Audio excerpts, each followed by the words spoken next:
So you wanna go to war with me? You're talking like you think you're royalty.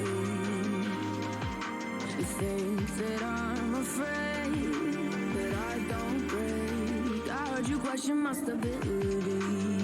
You think I'll fall just like a guillotine, but I am here to stay. Won't look away. The storm is coming, so you better start running. No, you can't control, feel it in my bones. I'm coming for the, coming for the.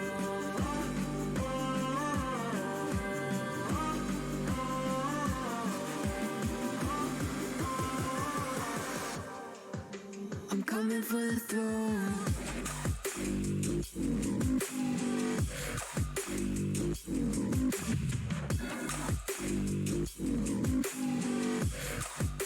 I'm coming for the throne.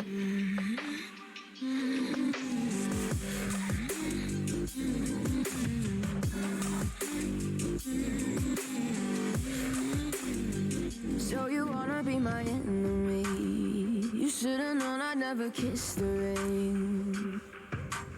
Ice runs in my veins, won't play it safe. I don't belong with your nobility. Who died and made you king of anything? You think that I'm insane, it's your mistake. Kingdoms rise and fall, I've come to take it all. I'll take it, I've come to take it. Kingdoms rise and fall, I've come to take it all. I'll take it all. The storm is coming, so you better start running. No, you can't control, feel it in my bones. I'm coming for the, coming for the.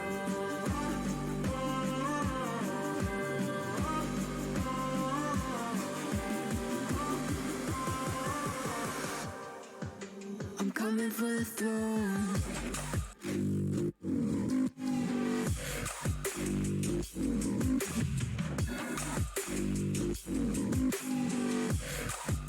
I'm coming for the throne.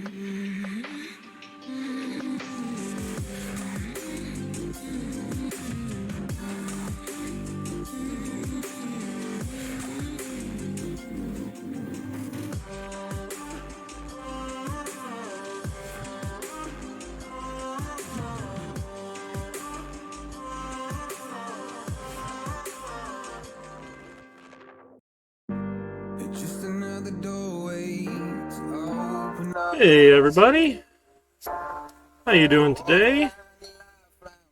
Happy Tuesday. Alright, let's back that up. There we go. Oh, pause. There we go. I think I got the right button this time. Whew, hope you're doing well. Let's see. Close out some of these projects here. Close them all. Awesome. So we've got a couple things on tap today. First, make sure project 1 is in here, because I'll be going over the solution in just a minute here. So 19 submissions, not as many as I would hope we would have had, given how many people are in the class.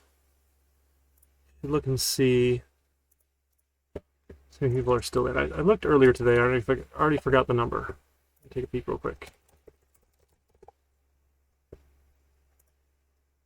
We have 25 still in the class. Okay, so 25 is not that much out of 19. Okay, that's unfortunate, but you know, we definitely got more Project Zeros in, which was good. But okay, all right. Yeah, hopefully this was a good dive into classes. All the stuff from Chapter 6 that you might have touched on briefly last semester, we went in deep this semester, and then we're working, taking our second look at classes here in Chapter 8. Oh.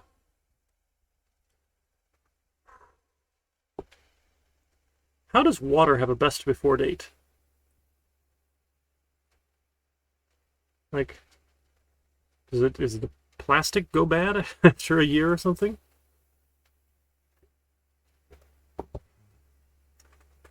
All right.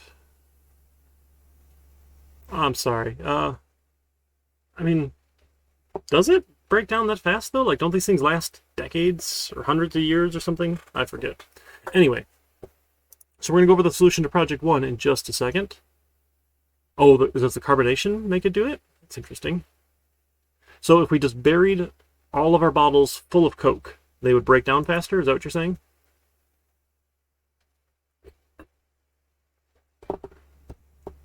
Oh, they just go bad? Okay. So let's take a peek. And hopefully you got the note from Tim. The study group session is moving. Right, that's for this class, right? Double check, make sure I got the right one here. Moving to 4 to 5 due to a conflict. So Thursday, 4 to 5 this week only for June 3rd.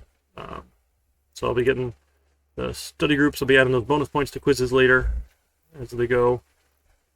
All right, so again, our second look at classes and objects. We'll finish up Chapter 8. We'll talk about the next project as well. What you can expect, a project every 2 weeks.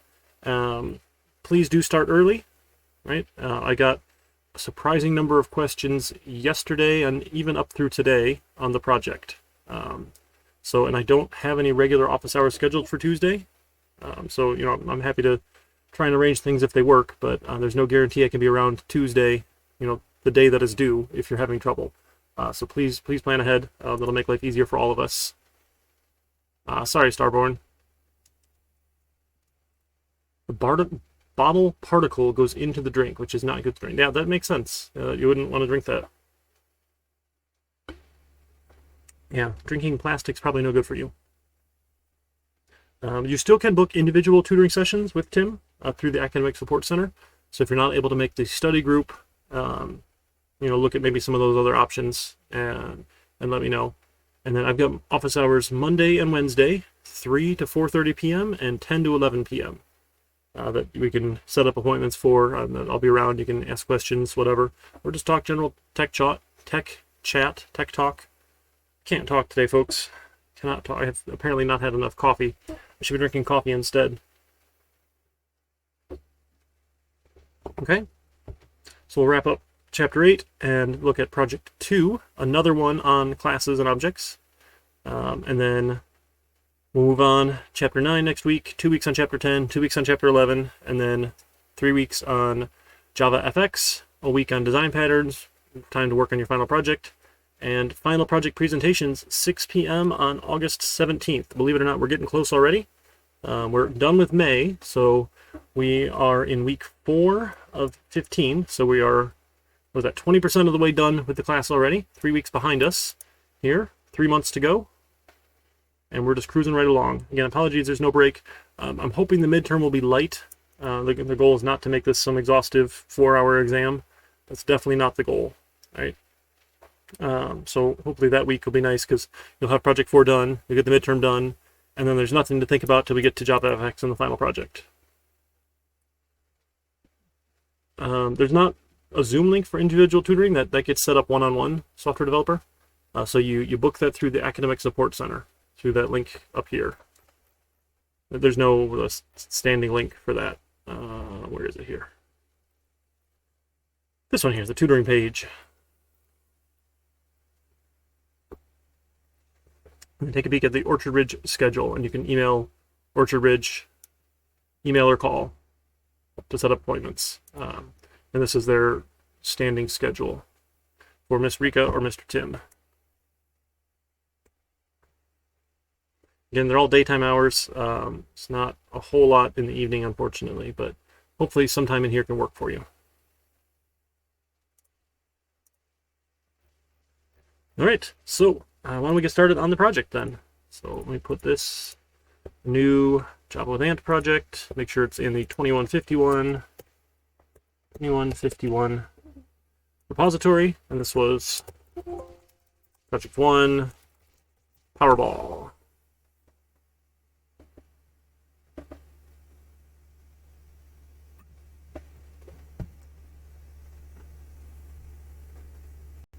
All right, so essentially this is the simulator portion here, right? The part that has main is what's going to talk to the user. Remember, the part that has main, its job is to do the user input and output. The class itself should have nothing to do with user input and output, right? The way that you talk to that class is by calling the public methods and giving it arguments. The way that it responds is by giving you results back. So I'm just going to leave this one here for now. We'll come back to it. We're going to add a new Java class. This is our Powerball ticket. So this ticket class, this idea here, right, is we're designing solutions. Everything that's a noun is a potential class. So in our case, a ticket, an individual ticket, it makes a lot of sense to be a noun for a class. It has attributes, right? The things that a ticket knows about itself. It knows the 5 white numbers, and it knows its red number. So those are attributes here. So we'll have a private, and again, I prefer array list. You can use arrays, that's perfectly fine. These are the white numbers, and then a int red number. And it doesn't know what an array list is. Say NetBeans, please add that for me. Yes, please. Import java.util.ArrayList. We're off to the races.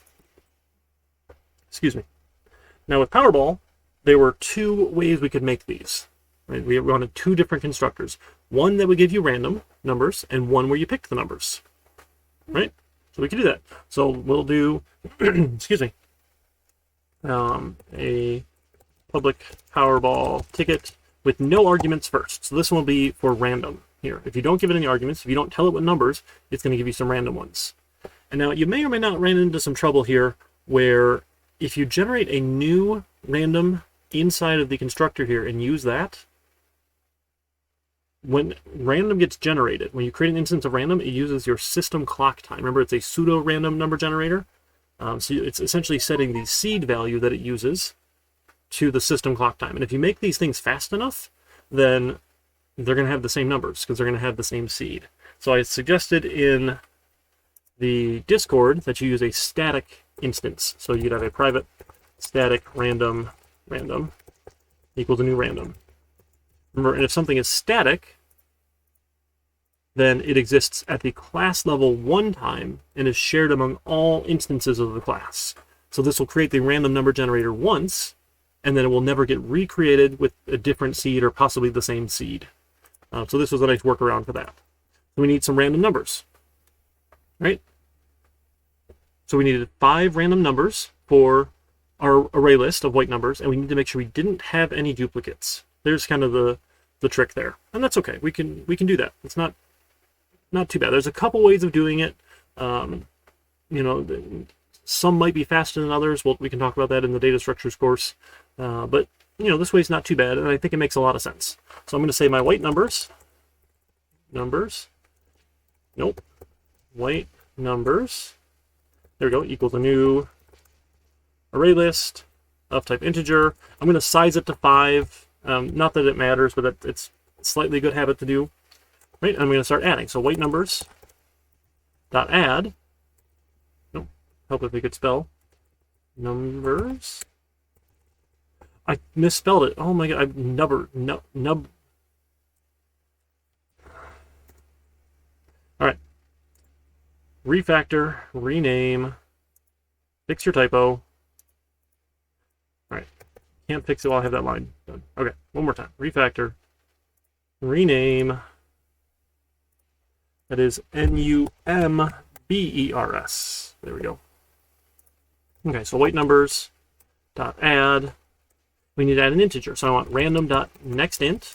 I want from 1 to 69. So I want 69 here will give me 0 to 68 plus 1 here. Okay, that's the first one. Now what I need to do is I need to add another number and make sure there are no duplicates. Bill, you're going to ban the word random. Okay, I will try. No longer able to say that word. All right. You gotta remember, I'll give you a bonus point every time I say it. How about that? Okay, so now what I want to do is I want to start adding more numbers. And a bunch of different ways of doing it. This way is not too bad. So I'm going to say this is int numbers to add is 4. You know what? Here, we can do this in a loop. Here, we'll do this in a for loop. So for int number to add is 0, number to add is less than 4, number to add plus plus. Okay? Math.random. Yeah, that's not random. Yeah, you don't want that.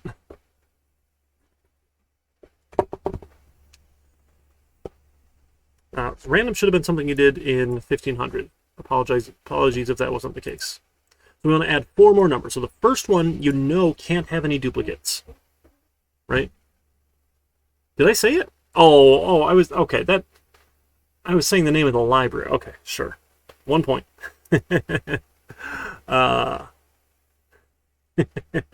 So I have 4 more numbers to add.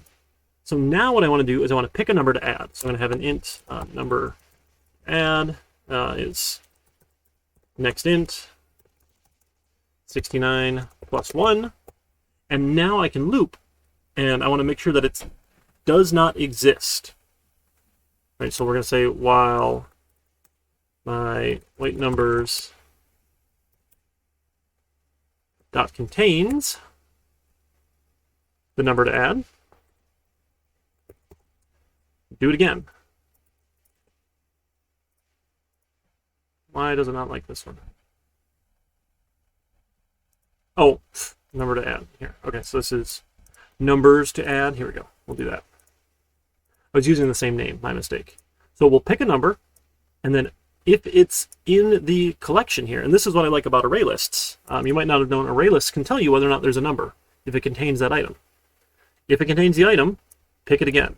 If it contains the item, pick it again. Right? Once we get out of that while loop, we've got a number, we can go and add it. Like numbers.add, number to add. Excuse me. And this will do it, you know, here, let's, okay, sure. I don't even need to do that once, right? I'm having duplicate code and it's making me sad, so let's just do 5 times. When it's empty, contains, no, it obviously won't contain it, so we're good to go. We'll go ahead and add it. Look at that. So a nested loop, right? Because we want to do this some number of times, making sure we don't have any duplicates. Again, lots of ways to check. No big deal. Any way that you got that done is great.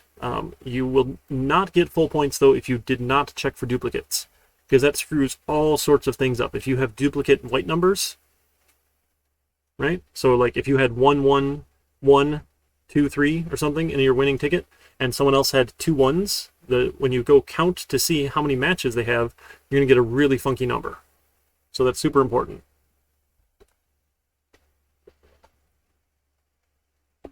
Oh, thanks, Tim. Yeah, email the ORTC. Yep. No, normal arrays are perfectly fine, but I'm a big fan of doing less work than I need to. So ArrayList already knows has this contains method. It's done, built in. Right? I don't need to go loop through. So if you didn't have this contains method, you'd have to do another loop. And like, hey, for number in white numbers, if it matches, then pick again.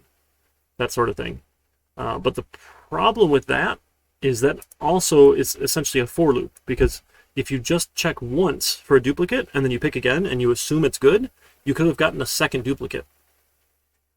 So this really does need to be a while loop. It can't be a for loop to make sure that you don't have any duplicates. Yep. All right, so now we got some random numbers, and then the red number needs to be random as well. Oh man, 2 more bonus points there, Bill. Next int, and now these ones are 1 to 26. I want 26 plus 1 here. So this constructor here then is done. This will give me a ticket with generated numbers. Okay, some generated numbers here, and we're good to go. The other constructor should ask you to pass the numbers. And you can do it a couple ways here. I'm just going to do it this way. White 1, white 2, int white 3, int white 4, white 5, and red. Sure. I'm not the most proud of this, but that's okay. It's not the worst thing in the world. And now we'll assign it equals a new array list of size 5. There's no easy constructor for this because I hate array lists in Java, but that's okay. And then white numbers dot add white 1. Okay, oh sure. So you know what? This is kind of obnoxious doing it this way. Why don't we just take an array list of integers? White numbers. Now, what you don't want to do is you don't want to say my white numbers equals their white numbers. White numbers equals white numbers. You folks know why this is bad? White numbers is bad. Danger zone. Right, why is this bad? Look at that, it's audience participation here in Twitch land.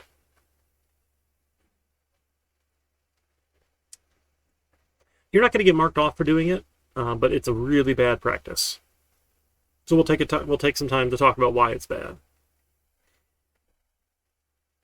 Yeah, it's a reference type. So now my variable points to wherever this variable points to. I have two pointers, two variables pointing at the same array list. And now what happens if they pass me white numbers and I take it, and then they go change their white numbers array list?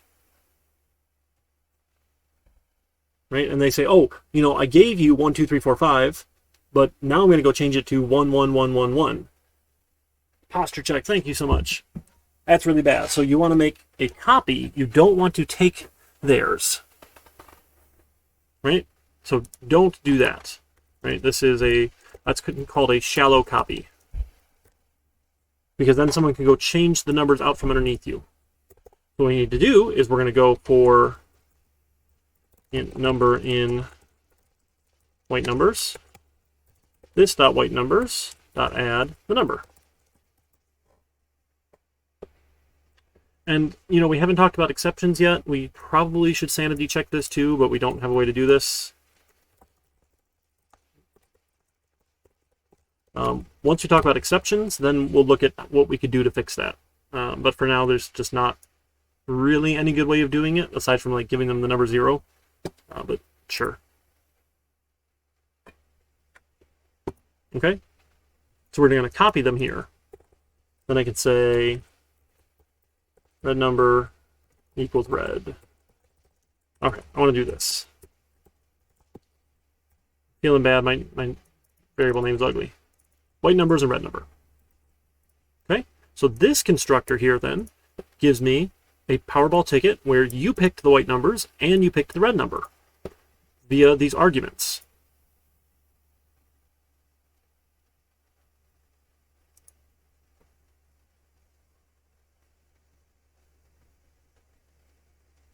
Yeah, I'd have to take a look and see. I'm not exactly following what you did, but there was explicitly points in the rubric for using two different constructors.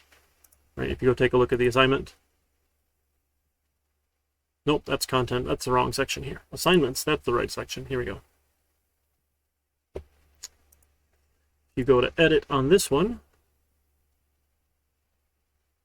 Take a look at the rubric here. Right, a constructor that generates a random ticket and a constructor that accepts the 5 white and 1 red number. So there were points explicitly for those constructors. So you probably didn't miss much if you didn't have them. But right, this idea of private attributes and public methods, sure. So we need some ways to get these values back out. Okay. And again, we probably don't want to just return our array list here because then they could go change the numbers. We'd want to return a copy here. So we'll write an int get red number returns red number, and a public array list type integer, get white numbers, returns a copy. There's a copy function, I think, right? In there, arrays copy. I don't know, that one's ugly, but no, that's not going to work. That's okay. We'll just do our own copy. No big deal. So make a new array list, type integer, results equals new array list. I'll type integer given size 5. Again, you didn't have to do it this way, but this again I want to show you those good practices. Because if you just return your array list, then they can go call this add method. They could call the remove method. Like they can mess with the numbers here. So we don't want to give them public access to mess with it. We just want to give them, hey, this is what the numbers are. So we'll say for int number in white numbers, result.add the number, and return the result. Okay, so this returns a copy, not the reference, our private variable. So, and again, there are cases in which maybe you do want to return a reference to a private variable. But in this case, we probably don't. And a lot of that, you'll pick up more as you do more design work and design more solutions. But in general, it's bad unless you really mean to do that. Okay. We all right so far? Oh, sure. We can use integer here. We don't have to tell it it's an int again. Yay. We made one thing happy. This functional operator is ugly. I don't like it. That's just me. So now I have private variables with public get methods, right? Public methods for access. That was this idea here with these private attributes for its values and public methods. Nope. There's no rule that says you have to have a getter and a setter. Not at all. You don't ever have to have setters if you don't want people to change their values.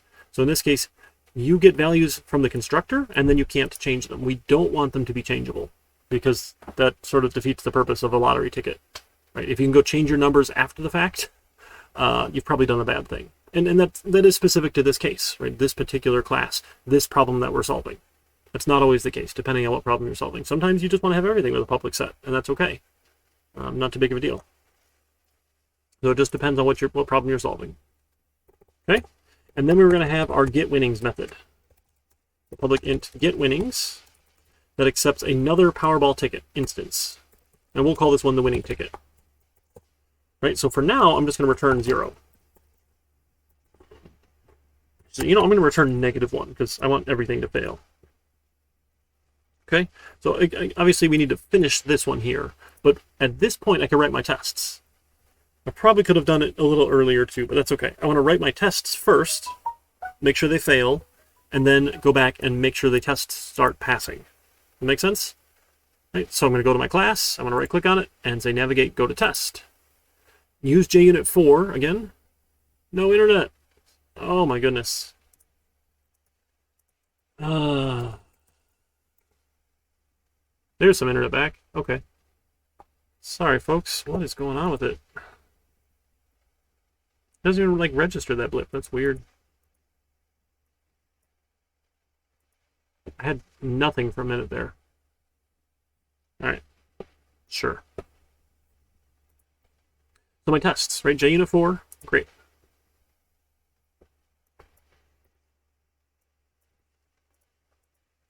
So at test is public void Powerball ticket getWinnings jackpot.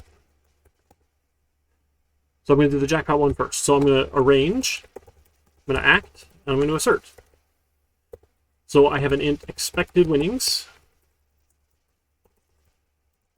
Let's say that's, sure, 1 billion, right? That's 1 million, that's 1 billion. So we'll put our winnings at 1 billion. Who cares, right? We're not going to get a jackpot, right?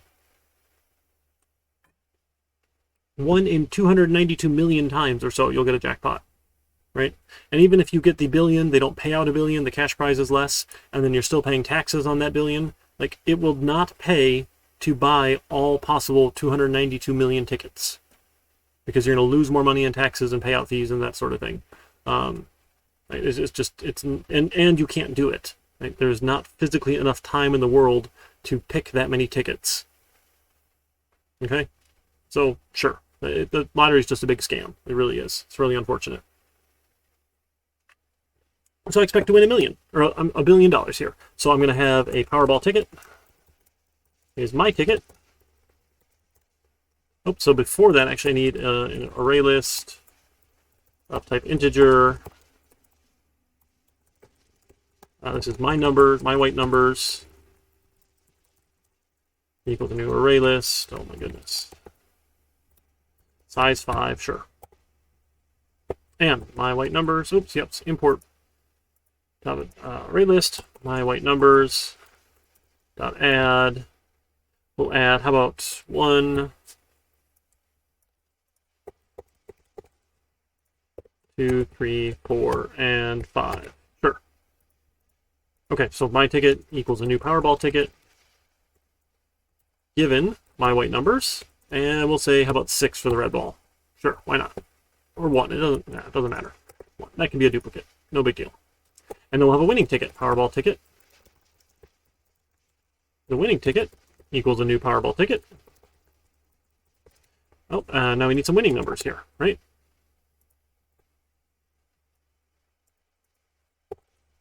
This will be winning white numbers. And because I'm fond of making sure these things work at the same time, I'm going to do these out of order, right? 5, 4, 3, 2, 1. Because you match in combination, not permutation. Order does not matter, right? So it doesn't have to be your first number matches their first number. It's, is it anywhere in their set of numbers here? Okay. So then we'll give it the winning white numbers, and how about number 1 as well for the red ball, red number. Semicolon, that's what I was missing. Okay, and then I'll have an int for actual winnings.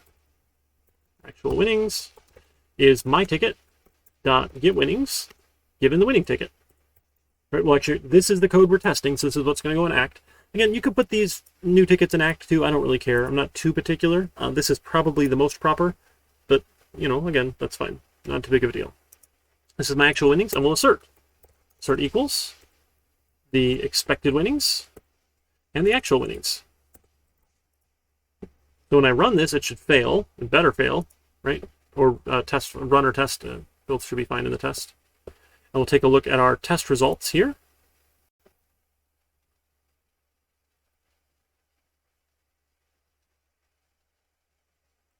And it fails. It expected a billion, but it got -1 back, right? We didn't actually write the rest of the method. We just said, hey, always give -1. Sure, perfectly fine. So let's go take a look here at Powerball.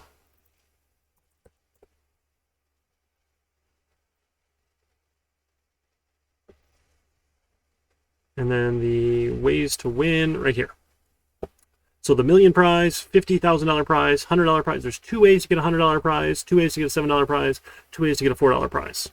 So this is when I said 9 ways, right? So 1, 2, 3, 4, 5, 6, 7, 8, 9 ways to win, plus the no winning.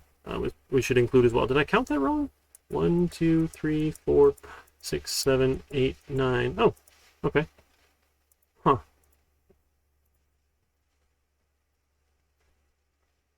Oh, 9 ways plus no winning at all. That's the 10. That's why it's 10 points. Okay, yeah, I gotcha.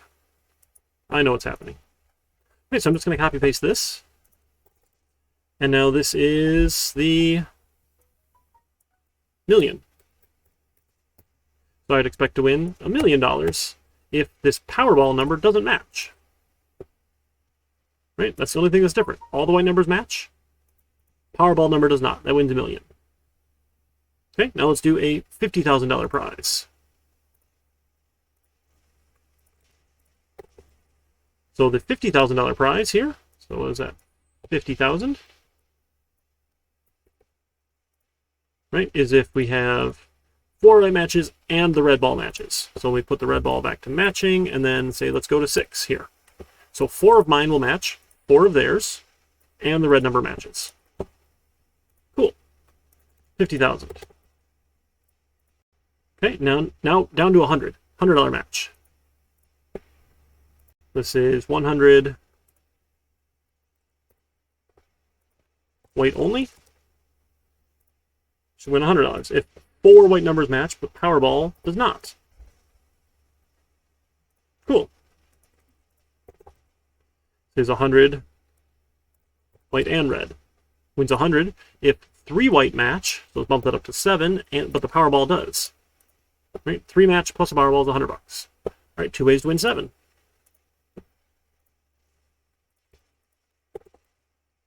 This will be 7 white only. Is when 3 white numbers match, right, but not the red number, not the Powerball number. So let me change that one. Okay. Or 7 with white and red is when 2 of them match, 8, and the Powerball does. Okay. And then a 4, white and red, is when one of yours matches. So my number 1 will match, and the Powerball does. And this is red only. Wins, oh, $4. Oh, did I miss that? Oh, yeah. That's $4. Make sure I update that. $4, $100. Okay, good. $4 for red here, if just the red number matches. So if this is a 10, so none of the white numbers match, only the Powerball number matches, you still get $4 for your winnings. And then a case where we don't win at all. We win nothing, winning 0. Where we expect 0 if none of these match. We flip the Powerball. Okay, so now I should have all my tests done. Testing all the different cases. We should get 10 failures. Awesome. Expected 4 was -1. Expected 100, expected 100, -1. Expected 4, expected 100. Oops, this 7 here. That one should be a 7. This is what's nice. I could see the name and see real quick that it didn't work right. Let me run those again. Here we go. 4, 100, 7, 4, 100. Jackpot was $1 billion. 7 white and red. Oh dear, did I mess that one up again? Yep, 7 for that one. Okay, 7 for white and red. 0, 50,000, and $1 million. Awesome. So now I think we're in pretty good shape. Again, it's possible to typo your tests. It happens. Sure. That can happen. Okay, so now we'll come back to Powerball Ticket. Now we need to make this one work. All right. Well, so what did we do? So in English, we said, well, how many white matches are there, and did the red one match or not? Sure. Okay, so we need to figure out the number of white matches. So this is int number of white matches. And how about a Boolean red matches? This will be easy. This is my red number equals the winning ticket dot get red number, or just dot red number. Either one's perfectly fine. If you don't use a get, it's going to yell at you. You can just say dot red number, and it's going to say, hey, you're accessing a private value here with this. Oh, no, it didn't even yell at you yet. Okay, that's fine. It's usually yelled at you. It probably will in a minute. Okay, now we need to see how many white matches. So in English, right, the idea is I'm going to take a look at my first number and look, is it in one of the white numbers of the winning ticket? Right, so I'm going to say for int my white number in white numbers, if the winning ticket dot white numbers contains my white number. If it does, I'm going to take number of white matches plus plus. This is why duplicates are so important, right? Oh, that should start at 0, sorry. Starts at 0, right? We have no matches till we know otherwise. So if you had duplicates, if you're doing this check here, and you have the number 1, and another ticket has the number 1 3 times, you're going to think you have 3 matches, when that's just totally impossible. It can't happen. So it screws everything up. For this loop, so again, if you didn't have an array list with this contains method, you could just do another loop here, right? We could say for int winning white number in winning ticket dot white numbers, and then from there, if the my white number equals the winning white number, right, you could do this. But we don't need to do any of that, right? What is it here? Source toggle comment. There we go. There's a shortcut for it. So we don't need to do that because we have this contains method. Again, if you didn't use it, that's okay. If you found it, great. Either way is perfectly fine. Like, there's nothing wrong with doing another loop. That is exactly what this does. Essentially, contains will just stop the first time it finds a match. But again, don't worry too much about that. Essentially doing the same thing. Okay, so that counts the number of white matches. Then it's just some quick checking here. So we can say if number of white matches equals 5 and red matches. Now, red matches is already Boolean, so this is either true or false here. I'm going to return $1 billion. Right, that's my jackpot. Now, if you hit a return, your code stops. There's no need for an else here. You're welcome to have it, but it doesn't. It's redundant at that point. So it's just $1 million there. If it's Just 5. And now this order is important because you could have 5 white matches and you could have 5 white matches and a red match. So I want to check for the better prize first. Because if you have 5 white matches and a red match and I say you win $1 million, you're going to be pretty unhappy with me that you missed out on that billion, right? We'll just work our way on down. So white matches is 4 and red matches, right? What was that, 50,000 I want to say? And then if it was just 4, it bumps down real fast, right? That was just $100. Or if it's 3 and red matches, right? That was 100. And then if it was just 3, right? That was $10. Is that right? Or 7? That was $7, right? Or 2 in a red match was 7. Right? Now, here's the funny one, right? This $4 match, I don't care if you have a white match or not. All I care about is if the red ball matches. Right? So then I can just say, if red matches, return 4. If you get all the way down to the bottom, you haven't found a match yet, I'm giving you $0 back.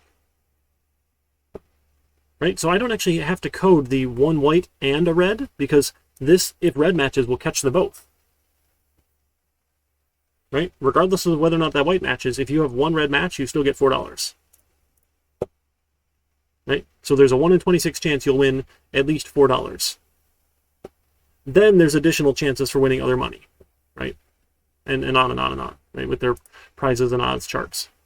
292,200,338. Why they put the decimal place in there, I don't know. But sure. Why not?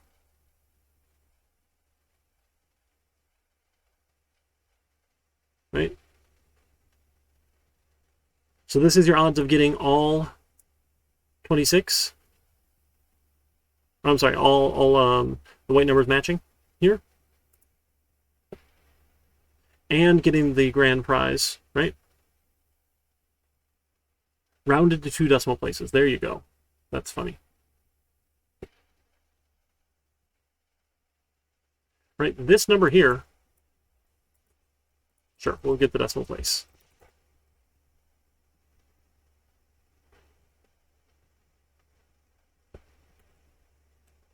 Times 26. Ooh. Oh no, is it times 25? Am I off by 1? Is that what it was? Minus that much. There we go. Times 25, sorry. Right? Hey, Yuki, how's it going? Happy Tuesday. Because there's 25 ways that you can't get this ball to match. The odds are funny. Stats are really interesting, and odds and that sort of thing. Right, so let's see if our unit tests pass, right? I wrote all of the matches here. That's all it is. Let's go see if the tests work. I'm going to run my tests. They should all pass. We'll see if we did it right. Again, I'm the royal we, apparently. Oh! Uh-oh. Failures. White numbers is null. Okay. We broke something. White tickets. New array list. New array list.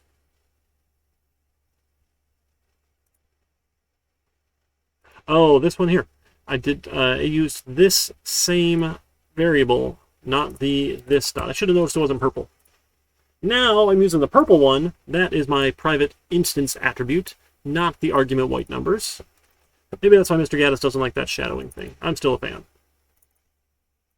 Let's try it again.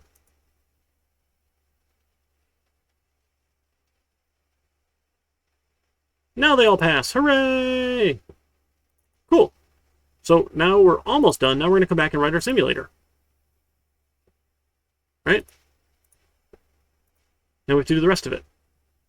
Our tracks are total spent, total won, net loss, displays it every time. They keep buying tickets until they're bored and ask if they want to display all the tickets or just the winning tickets. Okay, so we'll do that. So we'll have an int for total won, starts at 0, int for total spent, starts at 0. And how about a string for play again? equals yes, and while play again dot equals ignore case yes. Let's keep on going here. Sure. And then at the end, right, we'll say play again. You know, we can output you want to buy more tickets, and play again can equal keyboard.next line. Oops, we don't have a scanner yet. Let's make a scanner. Scanner keyboard equals a new scanner given system in. All right. And yes, import scanner, please. All right, awesome. Ask them if they want to play again. Cool, so we'll keep on going. So then we can say, do you want to, I don't know, do you want to pick your own numbers or do you want to buy random tickets, right? To pick your lotto numbers or buy easy picks. Easy pick tickets. And we should, I don't know, tell them yes or no, or like easy or not, or, I don't know, you know, prompt them with like pick / easy. I don't know. Sure, why not? And we can have a string for choice is keyboard.next line. Hey, Admiral. I don't think they're ever going to get replaced. No. They might definitely become more popular and become the dominant language, but replacing working software is really, really expensive. That's why we still have stuff running COBOL, which has been, everyone's saying is going to die off for like literally as long as I've been alive. People have been saying COBOL's been going to go away, so I don't think we'll see it go away. They might become the most popular, but definitely won't go away or fully replace. All right, and then we'll say, okay, so if choice.equals ignore case equals ignore case, if it equals, I don't know, pick, sure. Why not? Then we need to have them pick 5 numbers.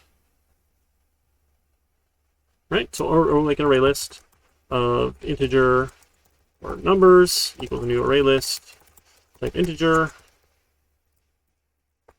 size 5, sure, why not? And then we'll have a number. So int number, we'll start off at 0, and while, no, we can't do that, shoot, can we? So this time we need to ask them for the number, right? Okay, so yeah, we'll ask them for the number. So int number is integer.parseInt given keyboard.next line. We should ask them to enter a number, right? Enter a number 1 to 69. Grab the number, and then while numbers.contains number, grab this again. We'll say that you already picked that one. No duplicates, dummy. And when that one's done, then we can add it. Yeah, you could do next int for sure, but that screws up your next line. Right? If you use next int, then it does not get the enter key off the buffer. So the next time you use next line, the first time you use it, it gets an enter key because it says, oh, I found some text up to an enter key, and you get nothing back. So I will always prefer parsing here. And then once we talk about exceptions, we can look at why this is even better anyway. Okay. Yep, just a preference. You should have ran into this in 1500, and hopefully found it to be obnoxious, and so integer parseInt's probably the better way. And we want to do this 5 times. So for int number to pick 0, number to pick is less than 5, number to pick plus, right? Grab all of that, throw it inside the curly braces. So 5 times now, we'll ask them to enter a number and add it. Great. And an int red number, enter Powerball number 1 to 26, and integer parseInt keyboard next line. Okay, once we've done all of that, then I can pick their ticket. And you know what we can do even up here, right? Either way, we're still going to have one winning ticket. So I'm going to have a Powerball ticket called the winning ticket equals the new Powerball ticket. Remember, we have that constructor that doesn't take any arguments. It gets you a random winning ticket, or a random ticket. We'll just call this one our winning ticket. Cool, and then we'll make a Powerball ticket over here, inside our loop here. So if we're picking our own, this is, I don't know, user's ticket. There's a new Powerball ticket. Given the white numbers. Oops. Oh, just numbers, sorry. Numbers and red number. Right, that should be white numbers. It doesn't match. White numbers. There. Now it matches everywhere else. Okay? Then what we can do is we can find how much money they won. Right? So the int winnings is the user's ticket dot get winnings given the winning ticket. We'll take our total one plus the winnings, and we'll take our total spent plus 2. Right? It costs $2 a ticket, and you bought 1 ticket. And then we can tell them, hey, this is how much you won or lost. Or maybe we tell them what the winning ticket is, right? Or, sure, why not? Right? We got lots of options. So you won, and then what is that, a %D here? String.format. You won winnings. Winnings. Cool. Okay. Maybe we print out the winning ticket too. So we probably want a nice way to represent a Powerball ticket as a string, right? So hey, we're thinking at override public string to string, right? So we're going to have a string for result. String result is blank, and then for number in white numbers, oops, int number. Let's take result plus the number plus a space and oops, space, and then result plus equals, how about Powerball plus the red number. And then we can return result. String builder is probably better. I'm not going to worry too much about it here. I'll leave a note. String builder would be better. Feeling bad. But again, that wasn't the point of the exercise, so I don't want to spend a whole lot of time on it here. But then we should be able to print out the ticket, right? So this is we can say the winning ticket plus the winning ticket. Hey, Hector. Thanks for coming on by. So let's see if this works now with just the picking our own numbers, right? So let's run it. All right, let's pick. We'll do 1, 2, 3, 4, 4. Oh, we already. Oh no, it took it. Uh-oh.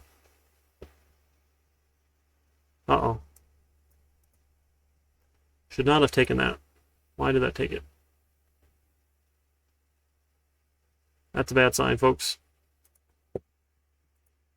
Well, white numbers contains the number, right?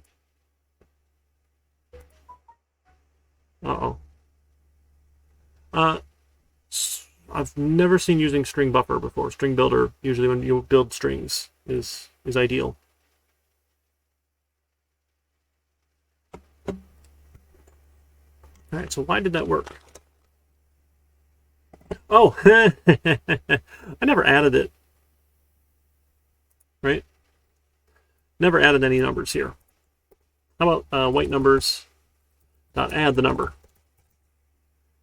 You folks, you got to be catching me on this, right? Let's add the number. Okay, let's try it again. So stop. That obviously wasn't going to work. Okay, so let's pick our numbers here. 1, 2, 3, 4, 4. Oh, we already picked that one. How about 5? All right, and Powerball number 1. Sure. Well, the winning ticket was 15, 60, 6, 33, 28, Powerball 6. We won $0. Yes, buy more tickets. Okay, well, this is going to get boring really quick. So let's do this. I'm going to put a breakpoint here. Right, click it, go to the line numbers, click in there, put your big fat red dot at the breakpoint. We're going to run this in debug mode, and we're going to cheat. This is probably the only way you would have been able to test it, aside from actual testing, right? Oh no, the unit tests. Sorry. So let's pick our numbers. Okay. All right, here we go. So now we're at assigning a winning ticket. let's just step over. We don't need to watch the whole thing work. Now I have a winning ticket. It has white numbers. Its values are 59, 67, 12, 33, 27, and the red number is 11.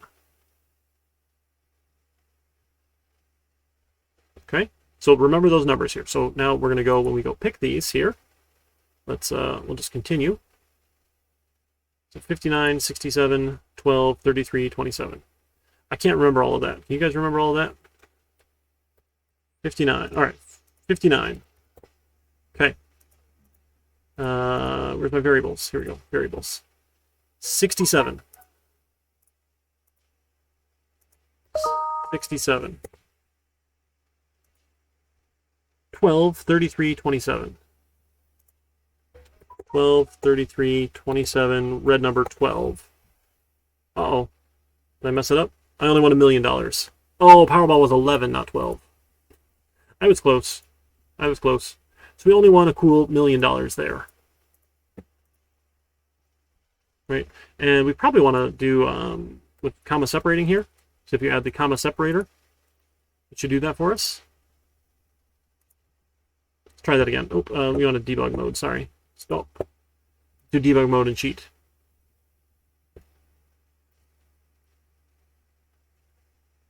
All right, so yes, we want to pick our numbers. Okay, let's step over, open up the winning ticket. What do we have here? 7, 33, 30, 44, 1, 16. 7, 33, 30, 44, 1. 7, oh, I lost it already. 33, 30, 44, 1. 33, 30, 44, 1. 16. There we go. We won the $1 billion prize. Look at that. Look at that. We know how to make money if we cheat the lottery. Go figure. This part making sense so far? So we can pick our own tickets. Now let's do the other way, right? So if we're not picking our own tickets, then else... Oops, nope, sorry, that should be off of this one here. This is the... We're saying how many tickets do you want to buy then? So how many easy picks do you want to buy? And an int number of tickets to buy is, excuse me, integer parse int. Get the new line.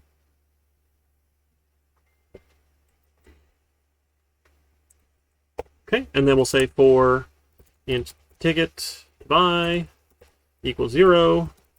Ticket to buy is less than number of tickets to buy. Ticket to buy plus plus. Let's buy a random ticket.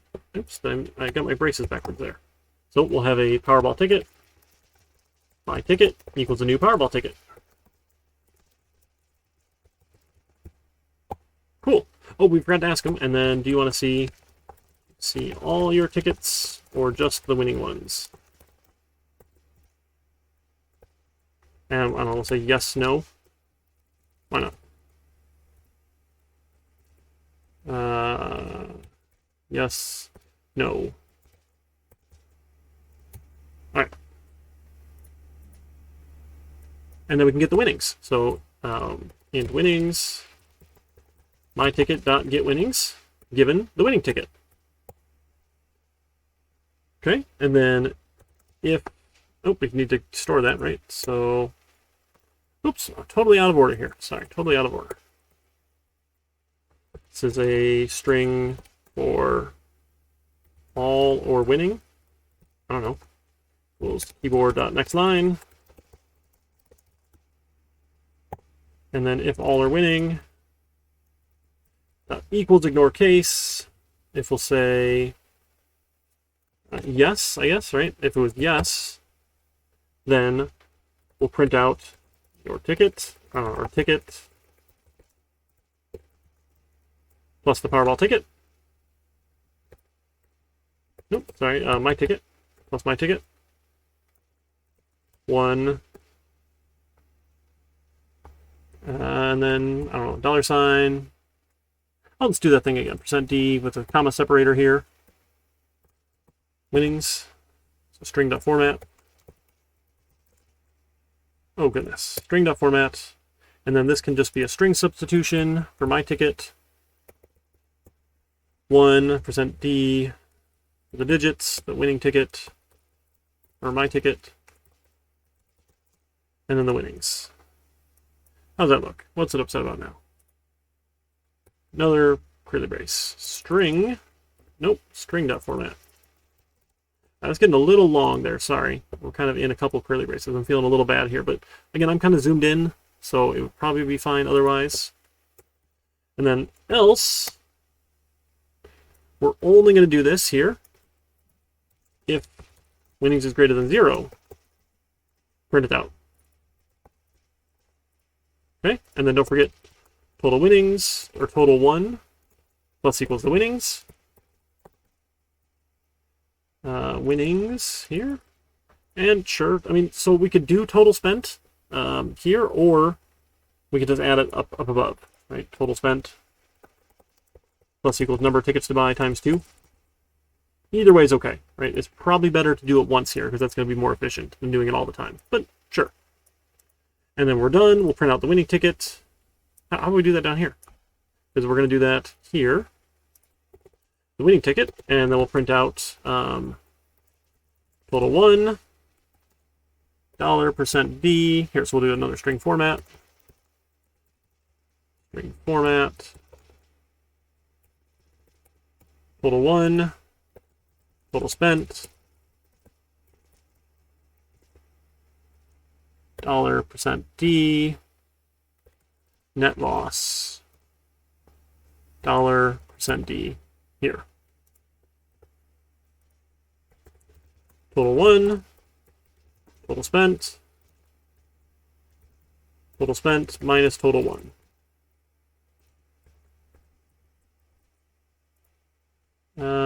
One more parenthesis.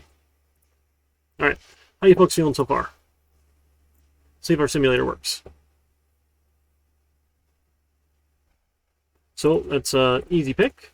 Let's buy 100 of them, and let's see all of them. Or yes, right? Let's see all our tickets. You should see 100 tickets and how much they won. Here's 100 tickets. Let's see, we won $4 here on. Let's see, what was the winning ticket? Sorry, Powerball was 13, right? Yeah, $4, $4. So we only ever won 4. We never hit a 7. Okay, sure. It's a little bit noisy though. So let's run it again. Hit enter too fast. So we'll do easy pick. Let's do, say, 1,000 tickets and just the winning ones here. Well, there we go. We got a $100 winner. All right, $7 winner, $7 winner. So we have won $257. We've only spent $2,000. So our net loss is $1,700 in the hole. Let's buy more tickets. Let's do easy picks. Let's buy, say, 1,000,000 tickets. And just the winning one. So we'll say no. Here we go. We're buying 1,000,000 tickets here. We got to hit some winners, right?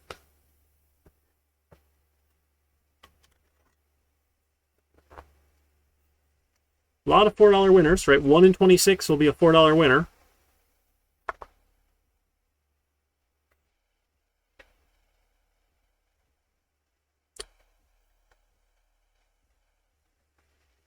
Ooh, I think I saw a $100 winner.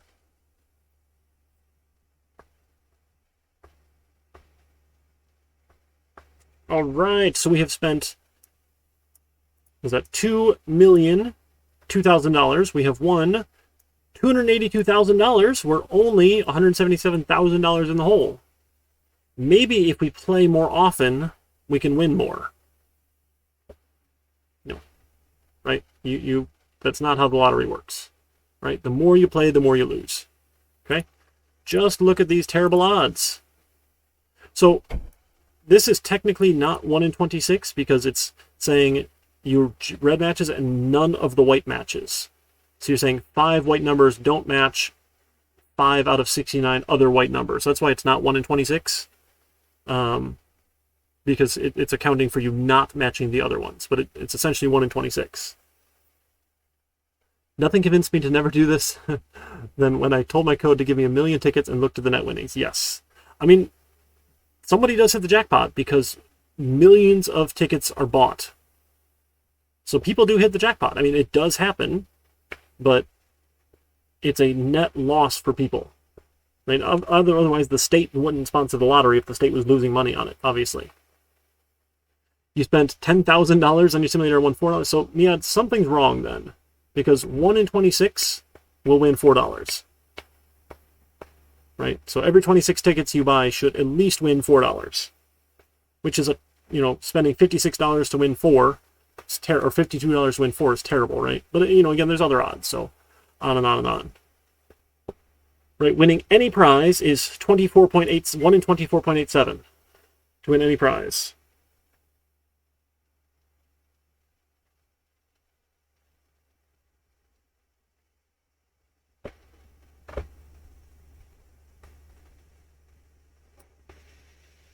Feel like your odds of getting the jackpot are better? What do you mean by that, Arcanfurious?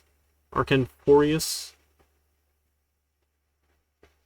No, Starborn, the purpose was just to practice with classes and arrays and things, some of the recap from 1500, but also I like when my assignments are real-world practical things.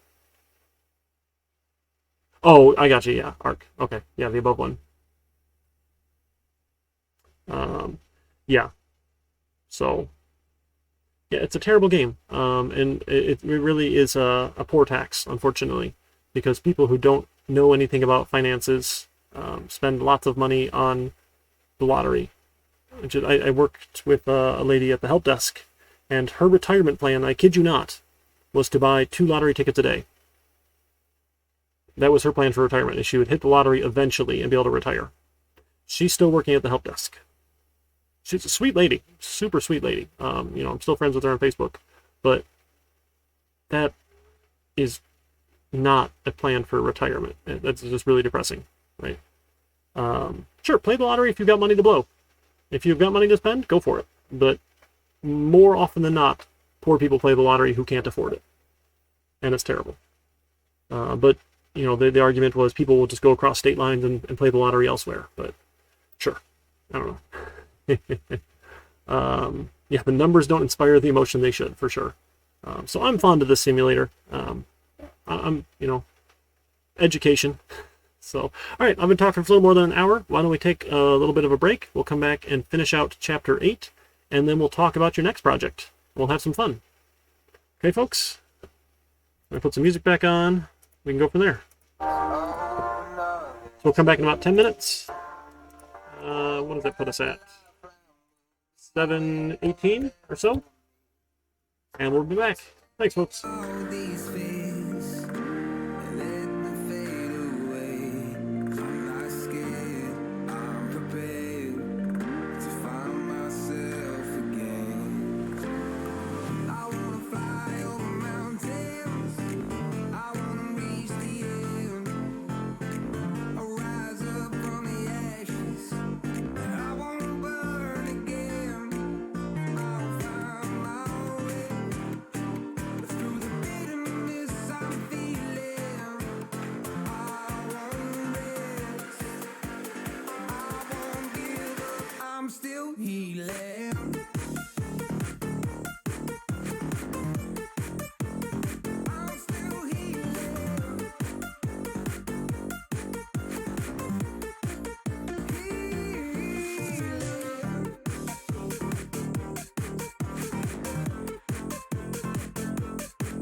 Refinance your auto loan and drive down your payment with an auto loan from MSU Federal Credit Union.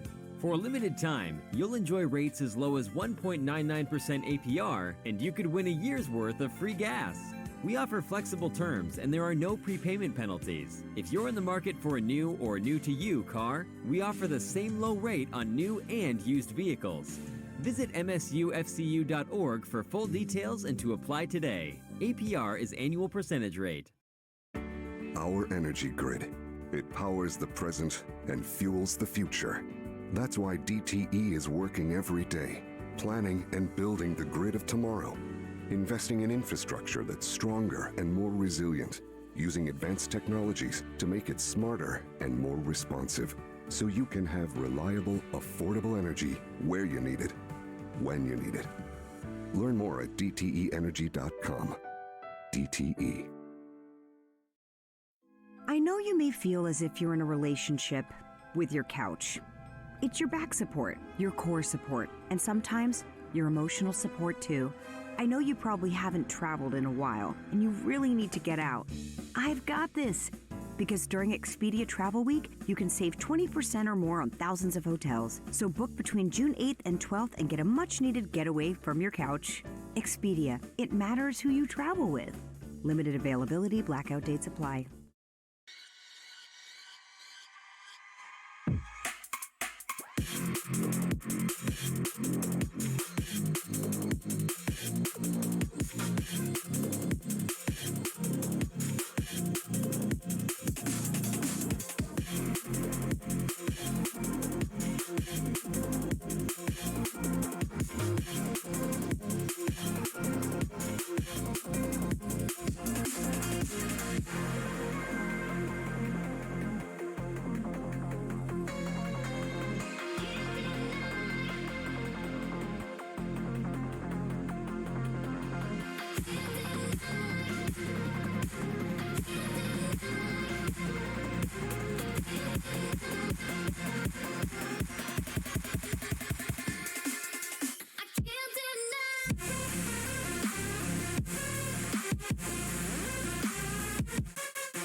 I don't know if I'm changing over.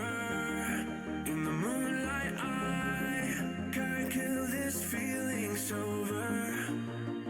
start to come alive. I don't know what starts to control me. I'm letting go another soul that's underneath. I don't really care about this all. It's the fall that kills me. With our back against the wall, just feed the beast and you'll see. Wait for me. I don't want to die inside my reality. Wait for me. I don't want your mind to remember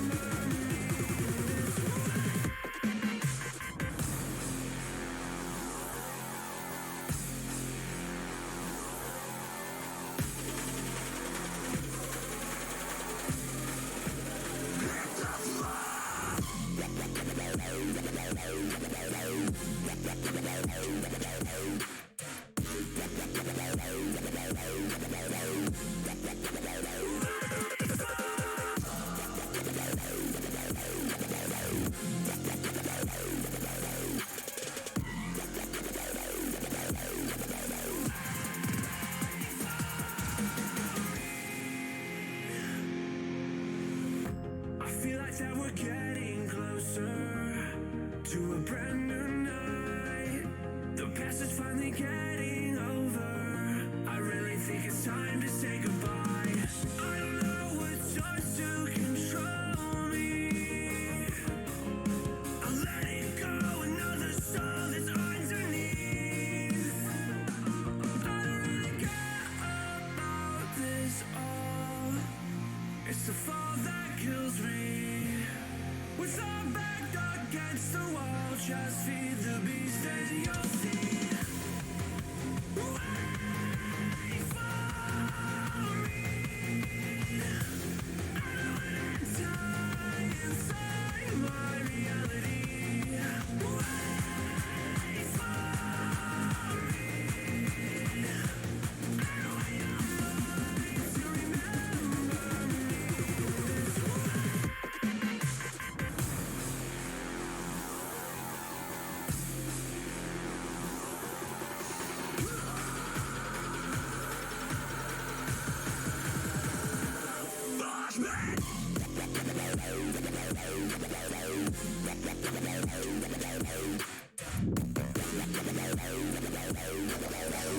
Hey, folks.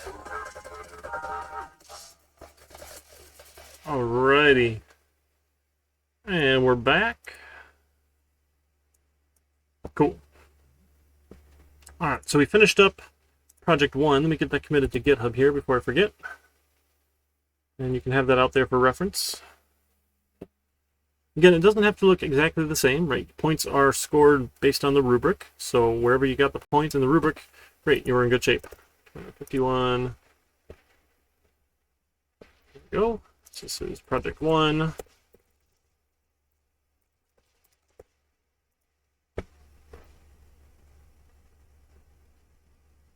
All right, commit and push. There we go. Good shape. Excuse me. I'm going to grab this here. Make sure I'm following along. We're going to finish out Chapter 8, and then we'll talk about the next project.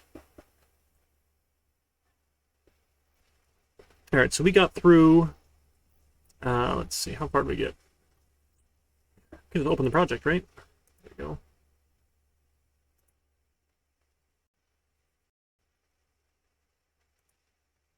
Uh, 2151 summer. No, 2151 summer. My goodness, I can't look at anything right now. Okay, Chapter 8. There we go. Man. All right, I'll close out Project 1. All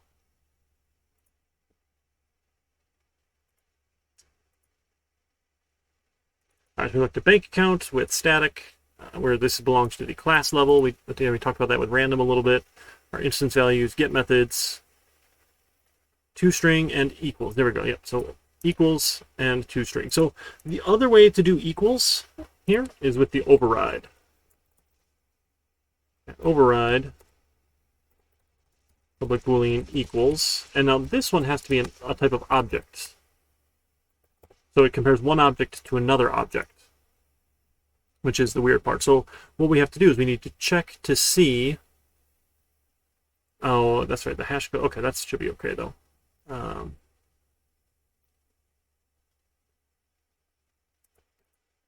If our object is even that type here, so we're going to have a type of bank account, other account equals a bank account of other. And then if other account equals null, return false. So if you can't cast something, you're not going to get back a result. So we have to do this little checking here. This is a little bit obnoxious, but this is so we can do the override where you can take any object here. So then what we could do, that's right, so then we still need to then return account number equals the other account dot account number. Okay. Right, and this one gives us the override. So we're checking if the other type of object is an actual bank account. Great. And the reason why, right, remember there's the equals method that is part of object that says, hey, do you have the same memory address? Which in our case is not what we want to do here. Right, so now I could say, hey, print out savings equals circle. Or no, what do we have? Polygon? First shape, right? First shape. Savings dot equals first shape. Right? And that will probably be false, right? Because they're not the same object type. But we could add that in. Just looking at that equals method.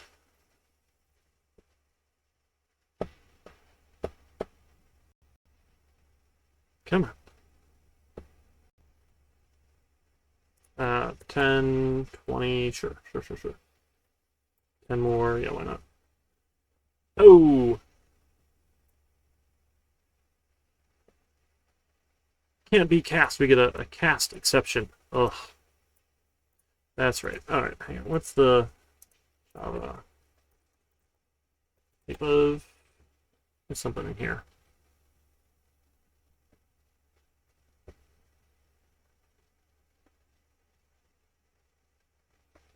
Is that it? That might be it. That might be it. Bank account.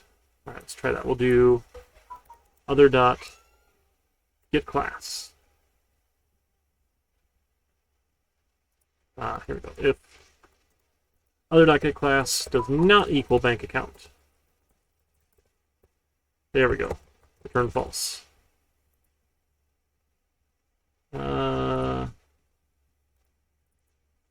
Did this not get class? Maybe this get class. We'll try that. Otherwise, then we can say bank account, other account equals bank account of other. Let's try that. Maybe that'll work better for us. Sorry, it's been a little while since I tried it. All right. Sure. Put some money in, put some money in, put some money in. There we go. Okay. Yep. So using this get class here will tell us if it's not the same type as our class here. Right. And then I think we can get rid of our other equals. Let's give that a try again.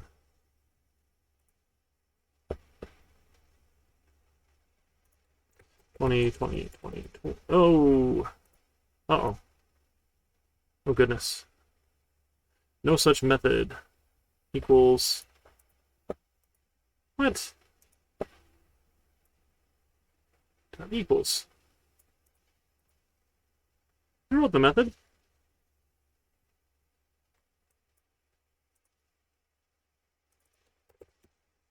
Dot equals. All right, I got it. I got it upset. I'm sorry. This was supposed to be more illustrative. 20. It's okay. That was weird. Sure, why not? And remember, it's not showing equals because we were checking for account number. right? Where we had different account numbers for our values. Okay. That make a little bit of sense. Again, this is if we had to check against another object, we can get the override. That's all. Because that's the object version you can override. So check to see if they're the same class. If they're not the same class, forget it. Obviously, they're not equal. If they are, then you can cast it. We don't need this check here then. And then return our account number matches. Okay, so this is probably the more proper one because we're overriding the version from object. That way it should work with everything.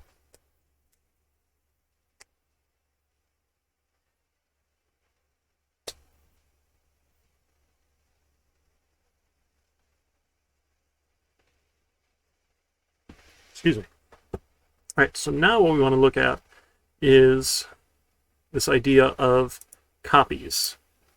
So ways to copy an object.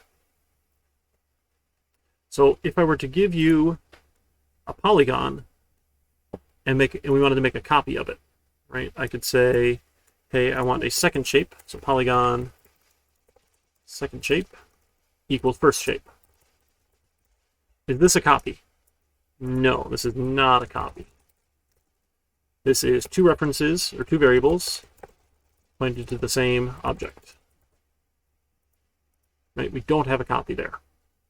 So what we want to do, what we can do is if you want your object to be copyable, you make another constructor, public polygon, given another polygon for other. So this is called a copy constructor here. Right? Its job is to make a copy of the other object. Okay? So this number of sides, or really just my number of sides, right, is the other dot number of sides. Make a new array list, and then for side index in number of sides, we're going to take my side lengths and we're going to add the other dot side lengths dot get index. We're going to copy their values, and again, this is doing a copy of it. I don't want to say my array list equals their array list, because then I have a shallow copy. I've got two variables pointed to the same object. That's bad. So I'm going to make a copy. So go through and add all of their indexes. And we could probably even do this easier here then, right? We could say for in side length in other dot side lengths. There we go. We'll just add side length. There we go. That's even a little easier now, right? So copy the number of sides, copy the side lengths. Now I have a copy of polygon. So I can say, hey, equals a new polygon given the first shape. Oops, sorry. Let me put that back.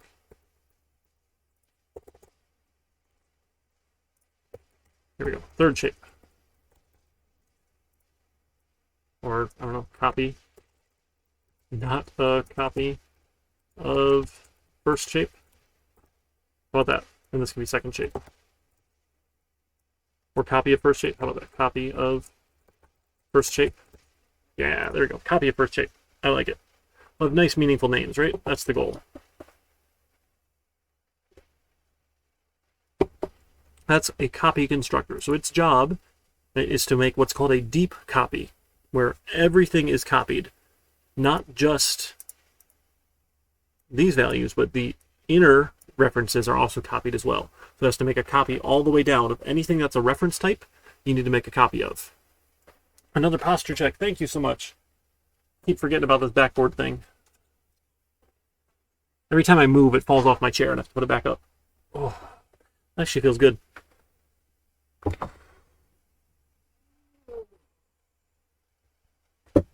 Careful before the hunchback of Java code. Yeah, I mean, sitting at my desk all day long, that can happen. I should just get a better chair, but it's on the to-do list. Okay, so now we have a copy constructor.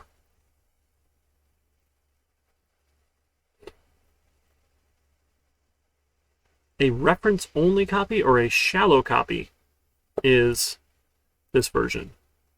Secret Labs chair, yeah, you know, I've heard they're just more expensive than they need to be. I really have my eyes on a Aaron Miller chair. I hear those are the ways. That's the way to go.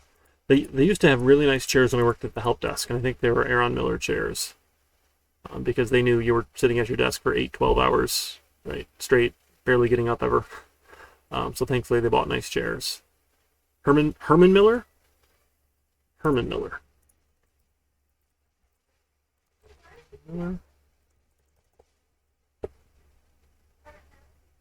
That's the ad. I want to click that one.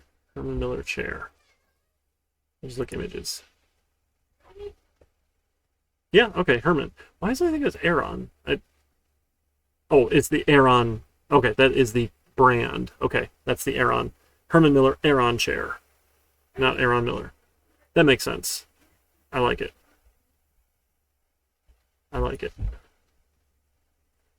Yeah, look at that. Miad, you got it. You got it. I had a good one here. I've seen several lately, and I keep trying to save them for you folks. I know how much you love dad jokes, just as much as my kids love dad jokes, so I save every one I find. I'm trying to make sure I can get new material for you. Let's see. So why isn't dark spelled with the C? And why do we spell it with a K instead of a C? Because you can't see in the dark. The bicycle didn't want to move because it was too tired. Yeah, there you go.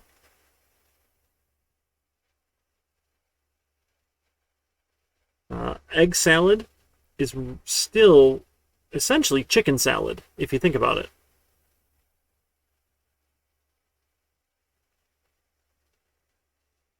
The Ergo chair made by Autonomous. I'll have to check it out.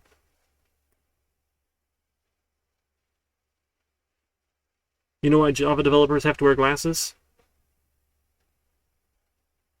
They don't C#. That one's one of my favorites, so they love C#. Alright, anyway. Back to where we were. So copies, right? It's a shallow copy, right? It's not even a copy, right? Not even a copy. Sure. This is a deep copy. Now, there's no rule, though, that says a copy constructor will give you a deep copy.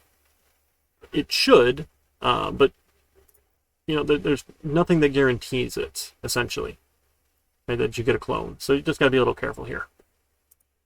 Okay? So now let's look at the next topic here is aggregation. So we've done inheritance briefly. We haven't got to it again yet, which is we'll get there. Where inheritance is a relationship, right? Where like a square is a rectangle is a polygon, that sort of thing. That's an is a relationship. Aggregation is a has a relationship. So we might say, let's make a new class in here. We'll call this like a retirement plan. Excuse me. And a retirement plan might have a bank account. Bank account savings, bank account, checking, I don't know, sure.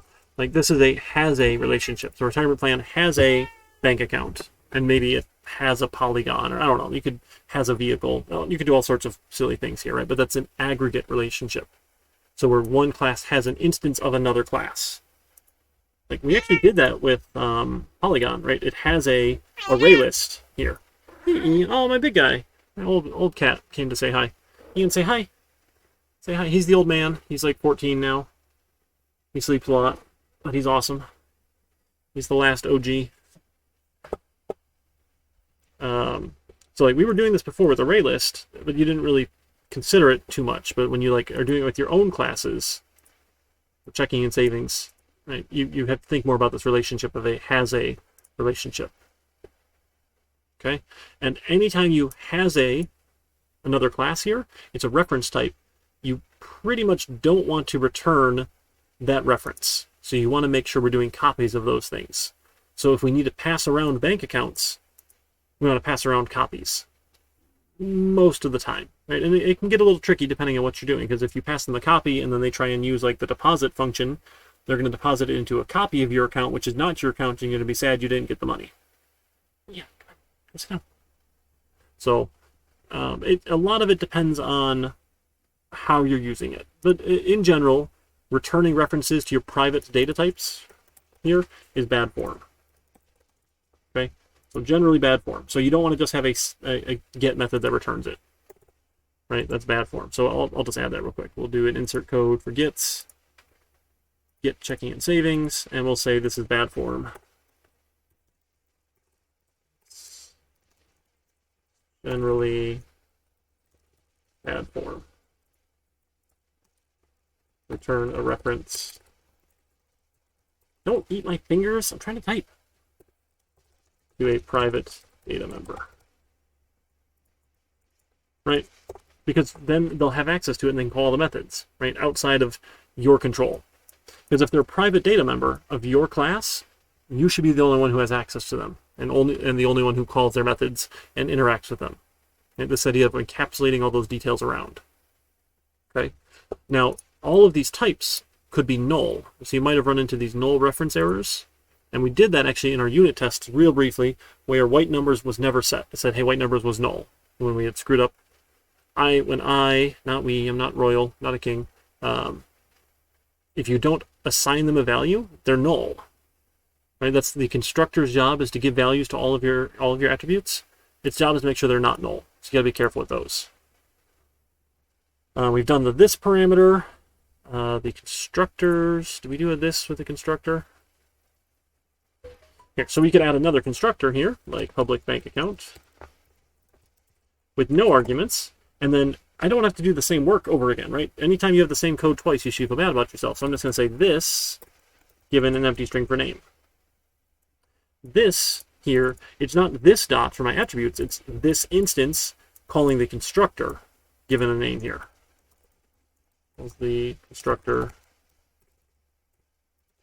that takes a string argument.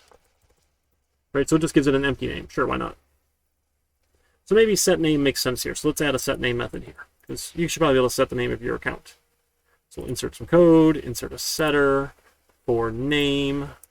There we go. So we'll set the name. Give it a little format. Okay? And again, if you have a set name, you should probably use it here. Not that this is doing anything super important right now, but you might have some sort of sanity checking. Like, hey, the account names need to be alphanumeric or whatever your rules happen to be, right? So we might as well call set name given name. If you've got the method, you might as well use it. Right? Because again, otherwise it's the same code twice and you feel bad about yourself. Okay? That feeling okay so far?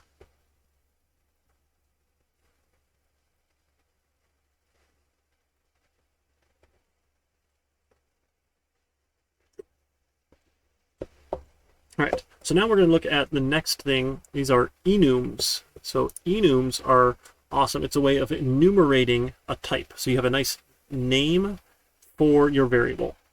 So you might have something in here that tells you what type of account it is.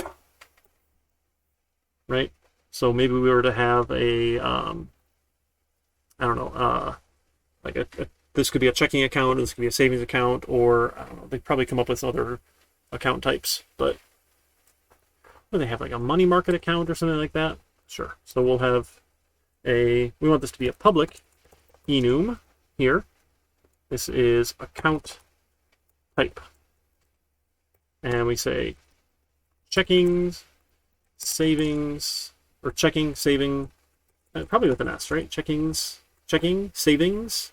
I think savings has an S, but checking doesn't. Why not? And money market. Is that still a thing? I don't know. Certificate of deposit. Sure. Just come up with some other accounts here. Some other types. Curly brace. Thank you, Ian. You can stop. So this enum here then gives me a nice name for the variable. What's happening behind the scenes? It essentially assigns this is 0, this is 1, this is 2, and this is 3.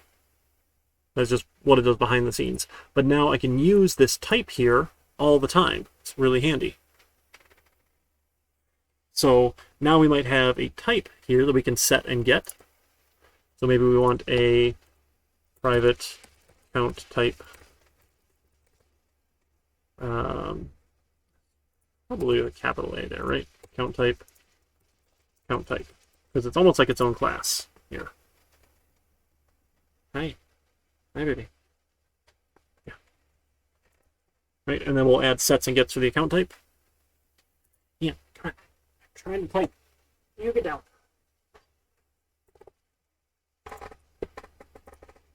Insert some getters for account type. And we'll insert a setter for account type. Nope, not a getter, a setter.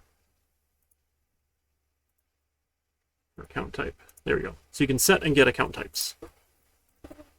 So then in your accounts then, right, this is a name, I don't know, first account, second account. We'd say savings.set account type given bank account dot account type dot savings. Savings.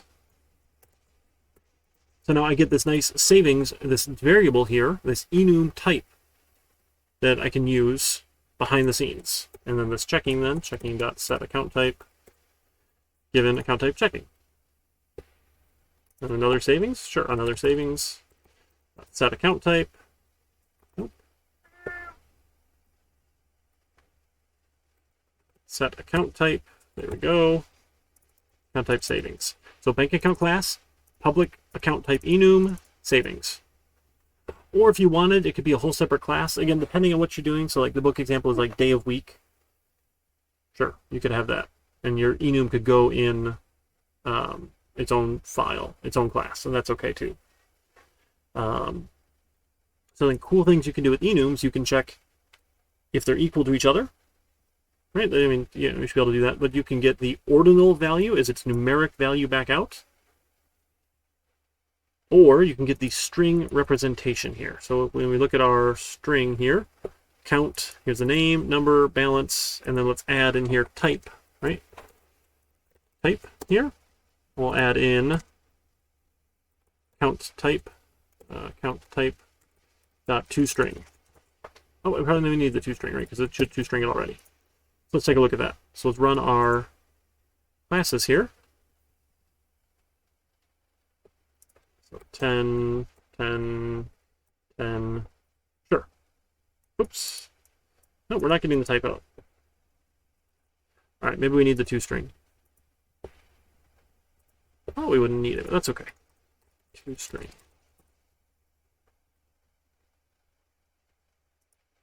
Try that again. Oh, you know, I never set them. Probably that's why, right? Bank account. Does ask for deposit. No, that should be okay. For savings and checking. Savings and checking. Yeah, that ought to work.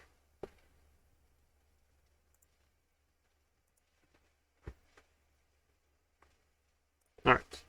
10, 20, 20, sure. Oh, still not getting the type. Oh, I didn't put in the substitute variable. %s, string. That'd be helpful, right? You gotta have the string substitution. There we go. 10, 20, 20. There, type savings and checking. So you can get the string version of it back out as well, which is super fun.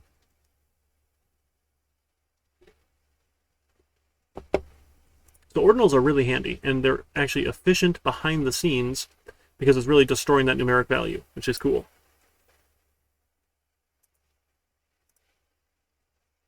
Okay.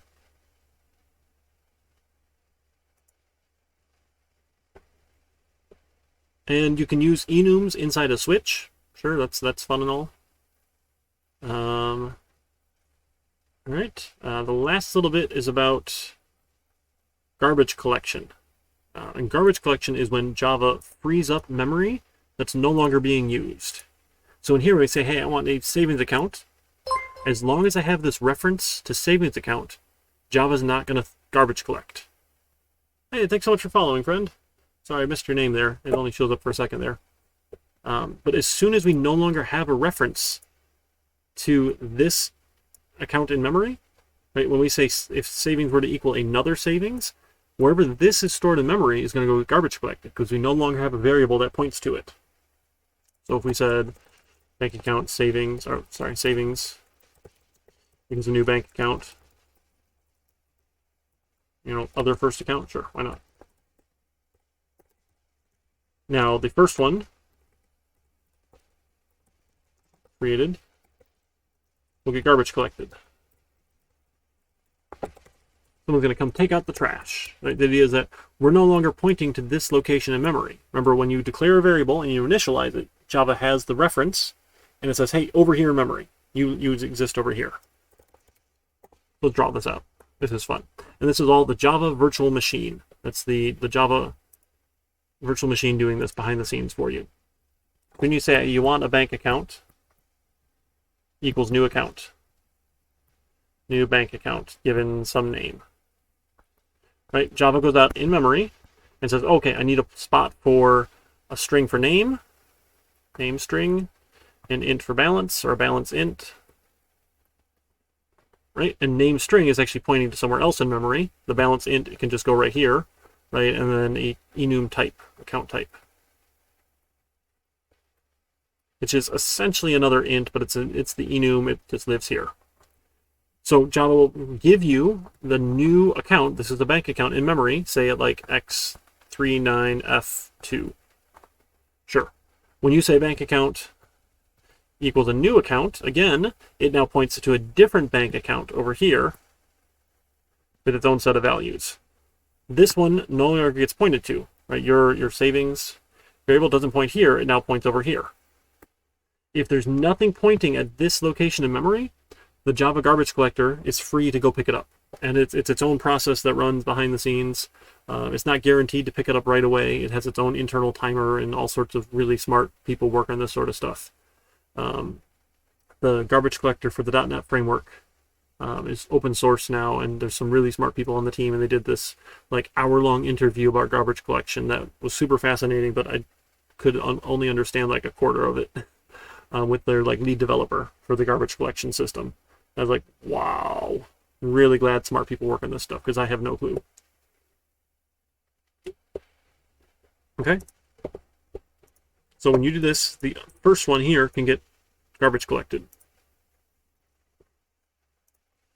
So it's when it's no longer assigned, either you assign it to a new thing, or you could assign it to null. You could say, hey, savings equals null, and then the old thing it pointed at would get garbage collected.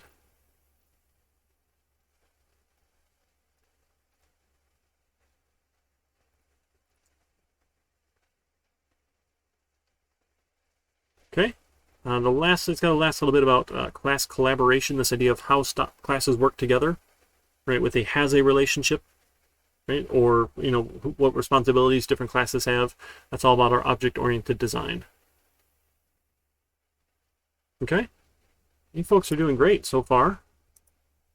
Any other questions before we talk about the next project? Excuse me. Oh. All right, I know it's been kind of long. A lot of material, right? A lot of material coming at you.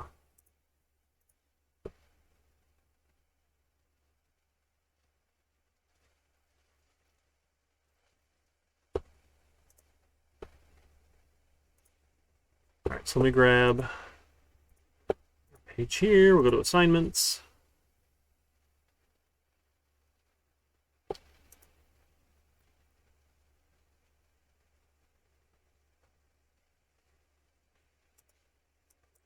This is project 2. All right, I have project 2. Grades due in 2 weeks. That's the 15th at 6 p.m. There we go. So how much was last one worth? Last one was worth 20, right? So this one should be worth a little bit more. So let's make this one worth 30 points. And again, the points only matter in the category, maybe 25. Inside the category, no, 6 p.m. But we're going to do a little more, right? Because we're just doing more with classes than we were last time. Oh, excuse me.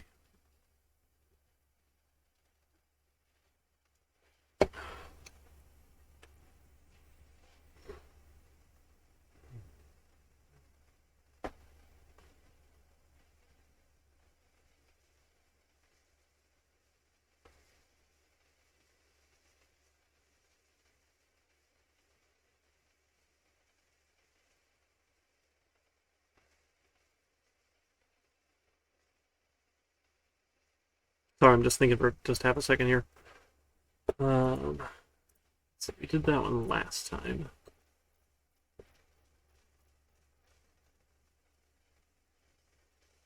We did that one.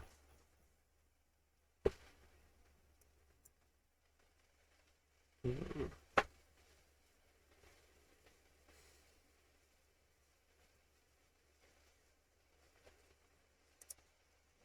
had it and I forgot to write it down. Now it's escaping me. What we were gonna do. Give me just a second. I'm sorry. I've got it at the tip of my tongue.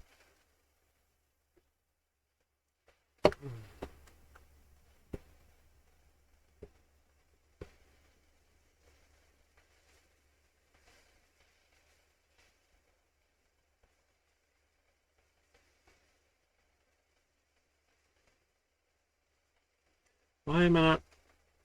Oh my goodness. My head's not working today.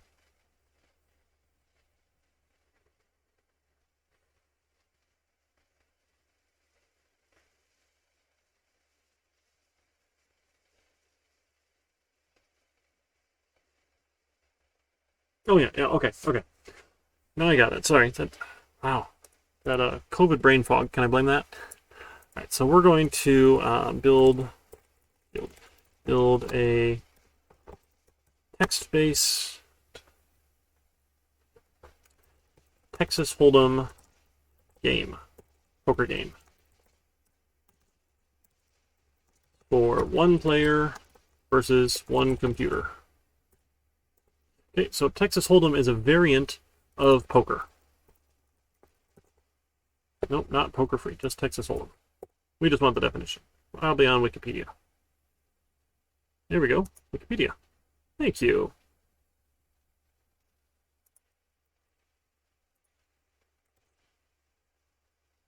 That link didn't work. Is there really an apostrophe in that URL? No, okay. That's crazy. All right.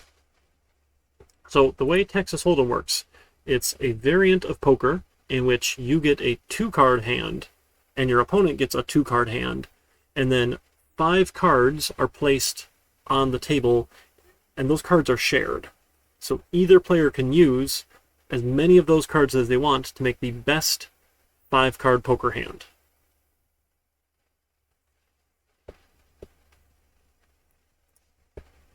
Okay, so we're going to deal 2 cards to the player, 2 cards to the computer. That is their Hold'em hand. Okay, so and then given a 2-card Hold'em hand and the 5 shared cards on the table, you make the best 5-card poker hand. Right, and poker hands then, so poker hands. Another Wikipedia link, right? Where do we go? Yep, list of poker hands, thank you.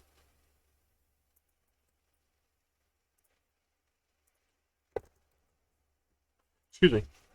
So for poker hands, we won't have 5 of a kind. We're not playing with jokers. Just a 52 card deck.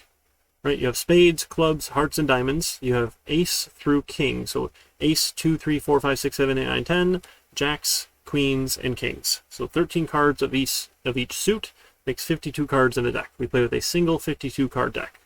Okay, so there's no 5 of a kinds. The best possible hand is a straight flush. Then a 4 of a kind, then a full house, then a flush, then a straight, then a 3 of a kind, a 2 pair, a 1 pair, and a high card. A full house is a 3 of a kind and a pair.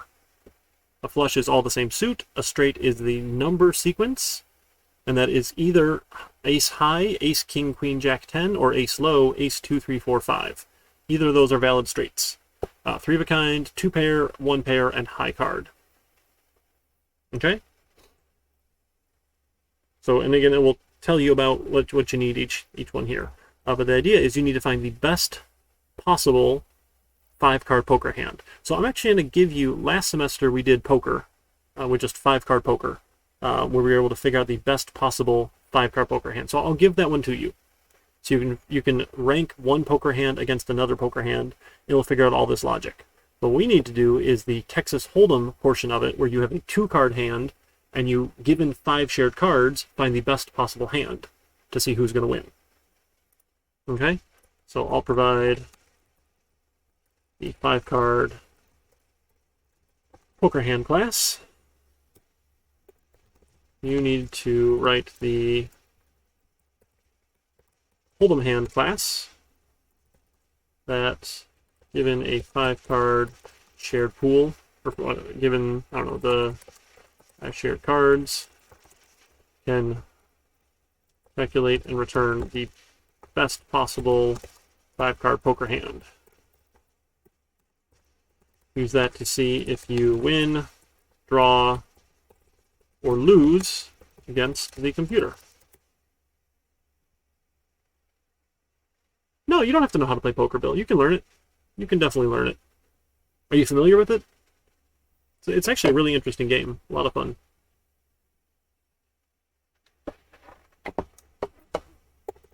So we're going to start the player and computer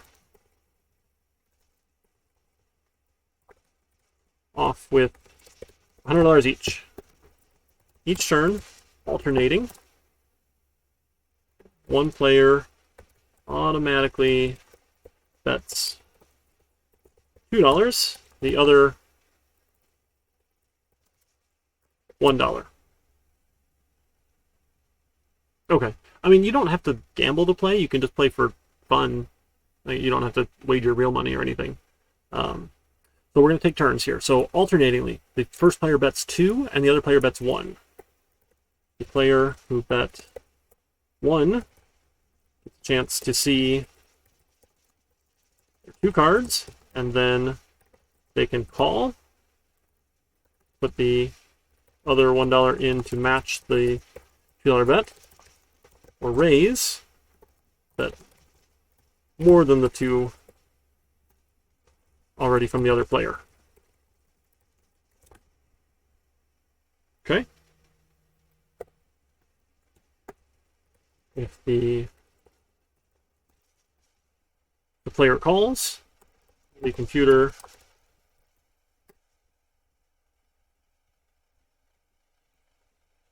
will stop betting. Stop betting that round. If the player raises, have the computer randomly decide if it should call the raise, which means, and give the, match the bet, or fold. If you fold, oh yeah, they can call for the bet more, or fold. If the player folds, the other player wins the money in the pot. Right, so when you bet, you put money in the pot in the middle. So you have, let me grab the whiteboard here again, this little sequence happening.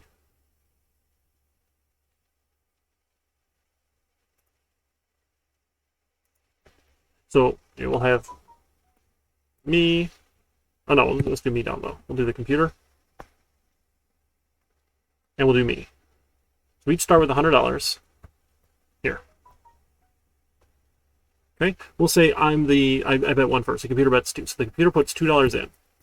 It's now at 98. I put $1 in. I'm now at 99. So there's total $3 in the pot. We each get our 2 cards. I don't see the computer's cards. I see mine. Maybe I've got, I don't know. Those are diamonds. And that's a heart. So maybe if I have a 2 of diamonds and a 2 of hearts. Sure. I'm not a great artist. I apologize. So I can either call, which means I put another $1 in to match their $2 bet here. And I could be at 98. Or I could raise. I could bet more than that. Bet more than $1 to get above that. Or I could just fold and say, nope, my cards are no good. I'll just give you this money. You just win. Okay, so the pot here. So if I call, I go down to 98. And now my bet is at $2. And now there's $4 in the pot here. Total. Okay. Once that happens, the computer is just going to call. There's technically another chance they get to raise, but don't worry about that. That's going to be more complicated than we need. So just whoever bet 1 can either raise, call, or fold. And then if they raised, the next person can call or fold.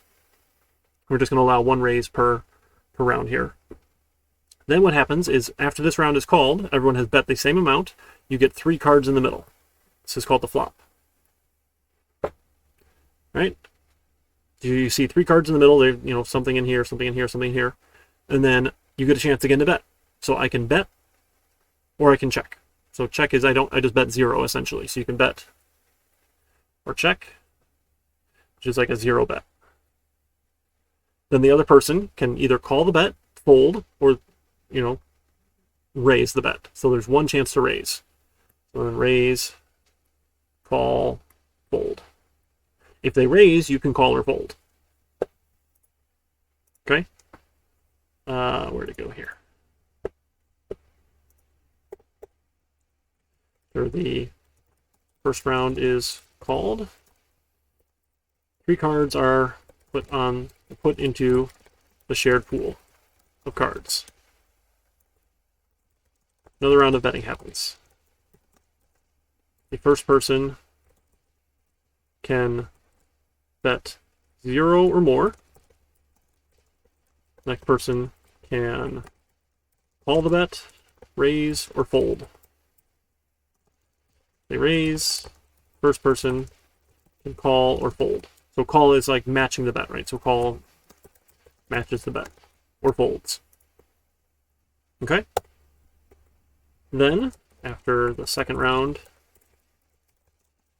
is called, one more card is put into the shared pool, and another round of betting.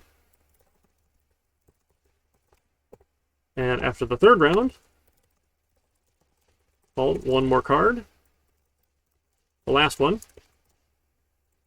is put into the pool, and another round of betting happens. Once the last round is called, sorry, I'm not watching chat here.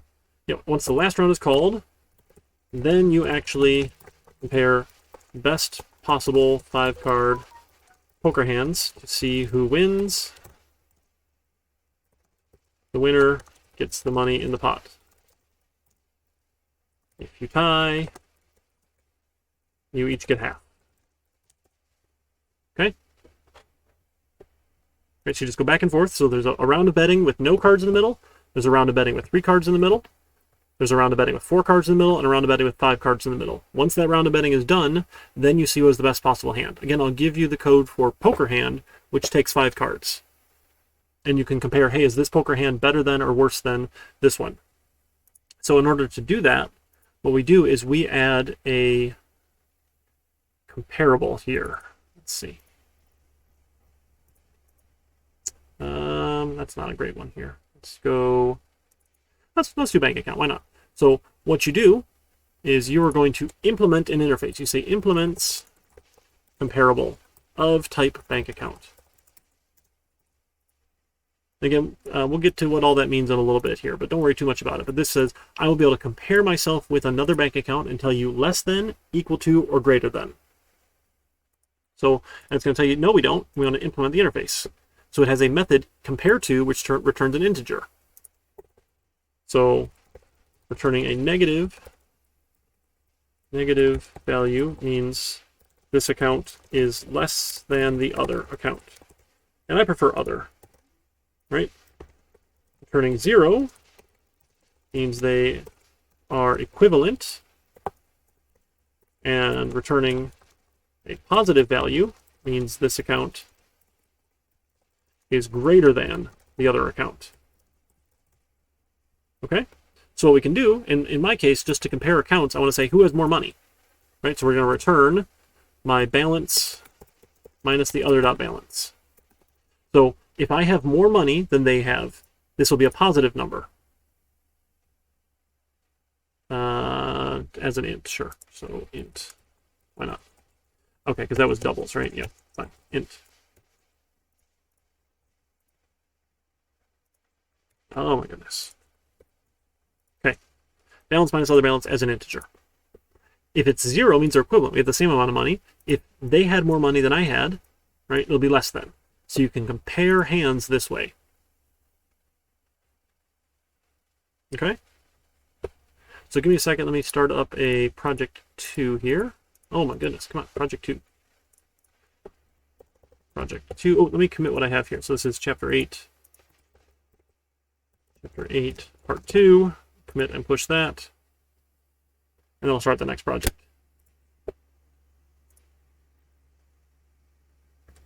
So just hold them. Okay, and if you give me a second, I'm going to go get my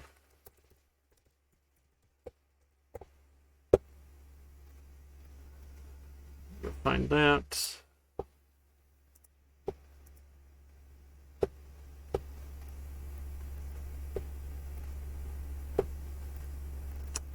I didn't use comparable. I'm sorry. I should have. That's okay. Okay, so let me add a new file here. This is poker hand. Okay, I guess I didn't bother with that because, sure, it got a little funny. Oh, and then card. I need card as well. Card.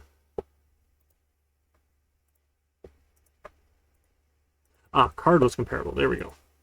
Did it with card. And this was project 2.hold'em, right? Hold'em. 2.hold'em. Okay, so card, right, you can compare to another card. It has enums for face and suit. They should say public. Public enum. For face and suit. Right, we can get the face. You can compare. I compared with these ordinal values. So if your face value is larger than their face value, you're a greater card, essentially.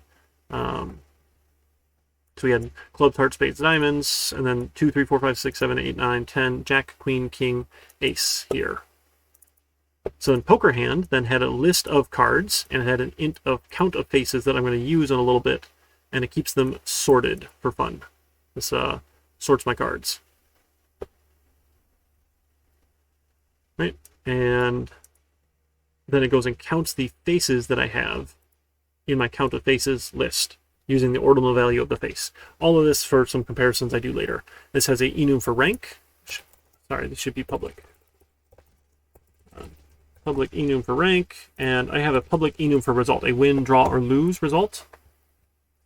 So you can call another poker hand, and it will tell you, hey, if my hand rank ordinal is bigger, you win. If my hand rank ordinal is less than, you lose. Otherwise, I have to do a bunch of tie breaking. So this was the project last semester, but I don't want to repeat, right? Because the solution's already out there. So I'll give you this one here. So I've got tie breaks for all different ways of tie breaking here for 5 cards. What rank of cards you are, right? If you're a straight flush, you're a straight flush, which is the best rank. Then 4 of a kind, then full house, then flush, then straight, 3 of a kind, 2 pair, single pair, or high card. Right, and then you can check all these out. If you're flush, if you're straight, on and on and on. So this one actually doesn't do the ace low straight, but that's okay. Don't worry about it. So I just used draw or call. So I didn't actually use comparable. But yeah, you'll want comparable. It's probably better. We should implement comparable of poker hand. And let's add that. Nope. Comparable. Help if I can spell it right. There we go.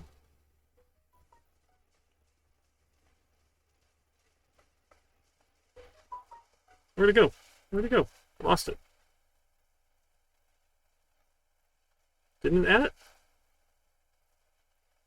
Oh, right here. Sorry. Okay. So we'll just piggyback off the draw, win, lose, draw thing. So if this dot call, oh no, sorry, if call O equals result dot win. Ah, here, we should have a result here. We should have a result,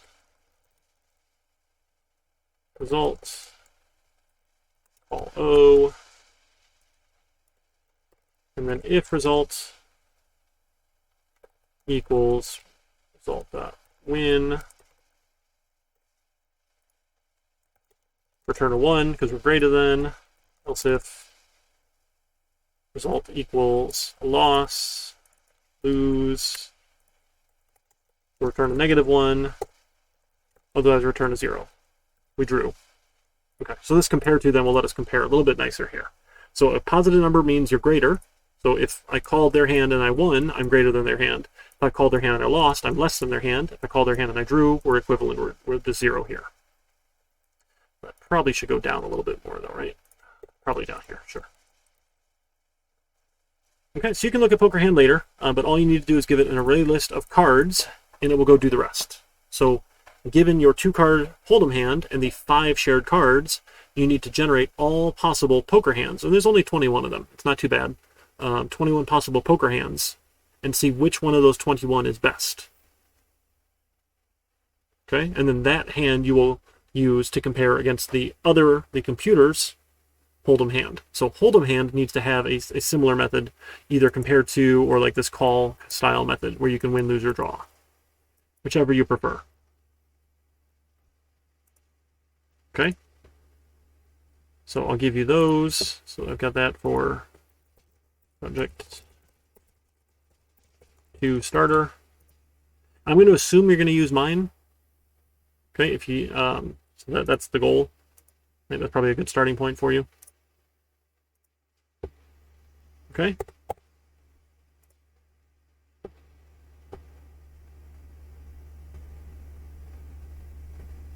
So this will be a text submission, so please submit the URL to your feedback pull request. Oh, I gotta go set that up. I'm sorry.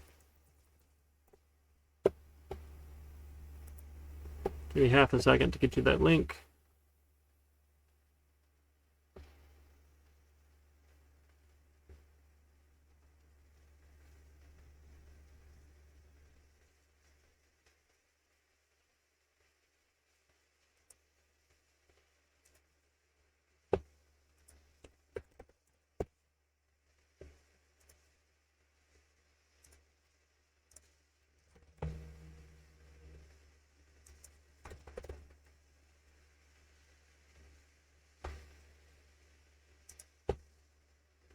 All right.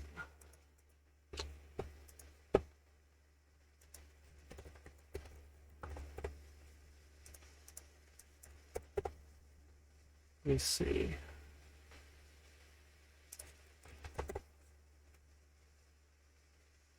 Is that it? Yes. Okay, cool. Project template. Good, good, good, good, good.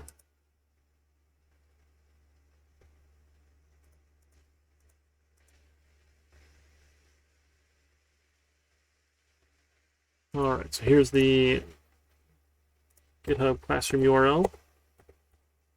Please submit the URL to your feedback pull request, along with a self-assessment using the rubric.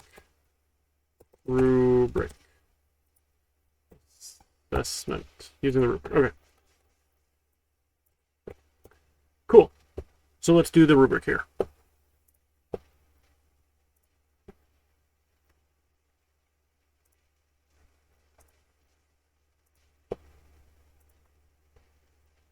So this is project 2. You either have it or you don't. Complete or missing. Complete. Missing. Okay, so they Hold'em hand class. Have it variables for 2 cards. Hold'em hand class. I don't know, comparable method, draw or call, or a method to compare with another Hold'em hand. So it's going to need the shared 5 cards as well. There's a private variable there then. You could either hand it to it or, I don't know, this is probably fine. A Hold'em hand class is able to calculate the best possible 5-card poker hand with the 21 possibilities. Right, so there's not that many possibilities. So when you have those 5 cards in the middle, plus your 2 cards, right? There's only 21 ways you can do this. So this is 7 cards you're taking in combination 5 at a time, because it's combination, not permutation. The order doesn't matter here. So I'm either taking both of my cards, right? So this is mine, and then shared 1, shared 2, shared 3, or mine 1, mine 2, right? Mine 1, mine 2, shared 1, shared 2, shared 4, or mine 1, mine 2, shared 1, shared 2, shared 5. Okay, or mine 1, mine 2, shared 2, shared 3, shared 4, or mine 1, mine 2, shared 2, shared 3, shared 5, or mine 1, mine 2, shared 3, shared 4, shared 5. Right, so there's only 6 ways that you can use both of your cards, given the 5 in the middle, right? So then you have, okay, so if I only use my first card, how many different ways can I use 4 of their cards, right? Shared 1, shared 2, shared 3, shared 4, or my first with shared 1, shared 2, shared 3, shared 5. Okay, or my first card with shared 1, shared 2, shared 4, and shared 5, right? Or my first card, shared 1, shared 3, shared 4, shared 5, or my first shared 1, oh, I'm sorry, shared 2, shared 3, shared 4, and shared 5. So there's 5 ways to do it that way, and I can do that with my other card as well. All those could be the mine 2 with those same 5, right? So that's, whoa, sorry. Oh my goodness. What was that? Was 6 plus 5 plus 5 more, that's 16. Wait, is that, no, I'm missing some. I think I'm missing some. 1, 2, 3, 4, 1, 2, 3, 5, 1, 2, 4, 5, 1, 3, 4, 5, 2, 3, 4, 5.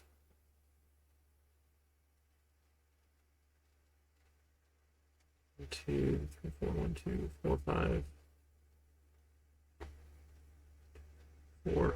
That's 16, right? And then you could have shared 1, 2, shared 3, shared 4, shared 5. That's one way to do it. I'm missing one. What is it here? Because that's only 17. I'm missing 4 more ways. But again, sure. I'll not wise. So if you just look up 7 combination 5. So 7 items combination 5 at a time. Where's Wolfram Alpha? Right. Wolfram Alpha. Yeah, I can never spell it right. I think I got it. Wolfram Alpha 7C5. So 7 cards combination 5. There's only 21 ways to do it. So which ways am I missing? Doesn't it? It doesn't enumerate them. I thought it enumerated visual. That's a. Oh, okay.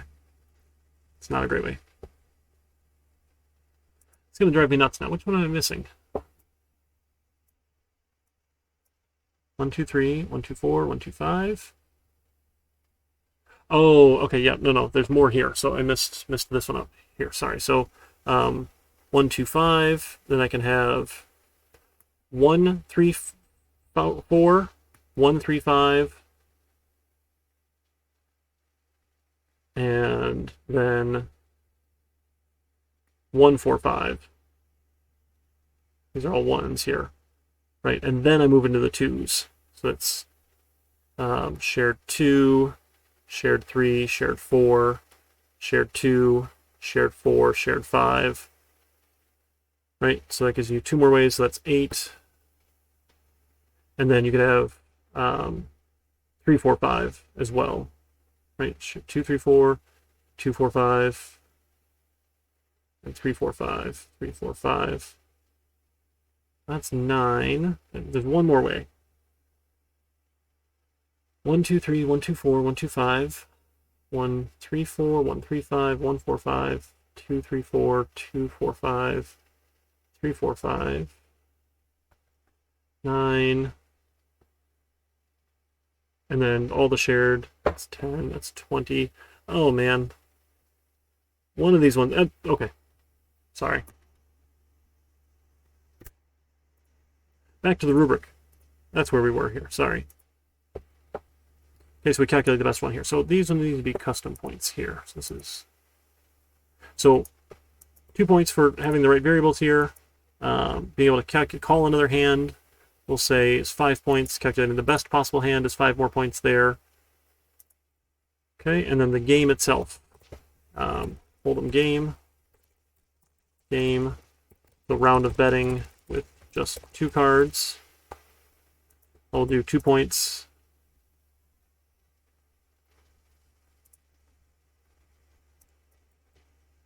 There we go. Round of betting.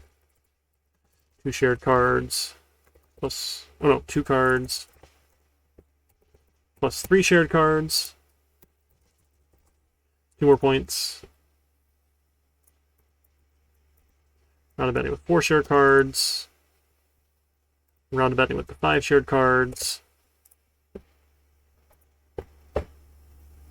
Okay, and then this one here, we need unit tests as well. So let me add in unit tests. Let's add in Hold'em hand unit tests for best possible hand and calling, comparing to other Hold'em hand. Get 5 points for the unit tests. Okay. So the game itself is 8 points, not a ton.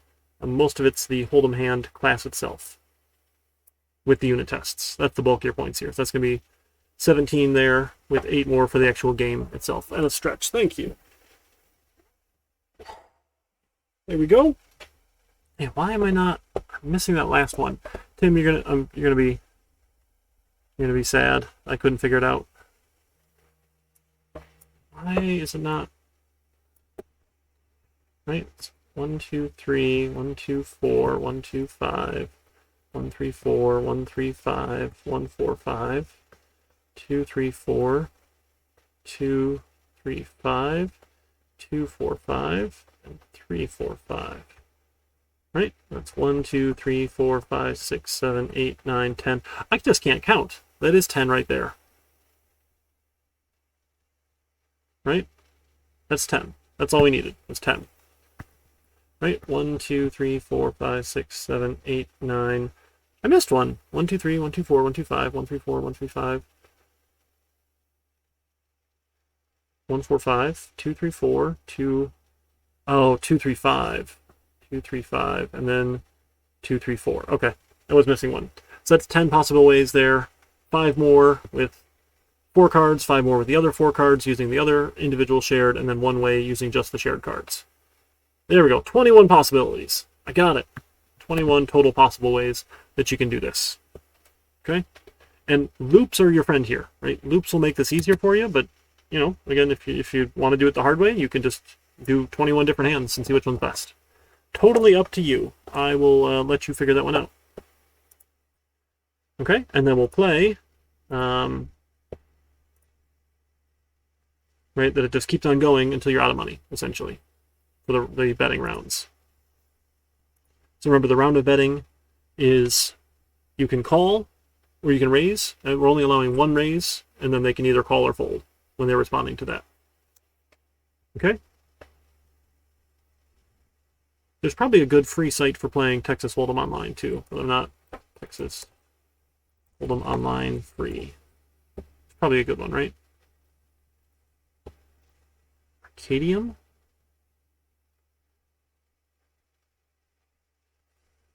I'm not sure. Play online for free. Vegas Slots Online? Probably not that one. I don't know. 24/7 free poker? AOL games. There we go. AOL games. I should recommend this one because that's that sounds awesome. I'm sure we can find a good one somewhere, but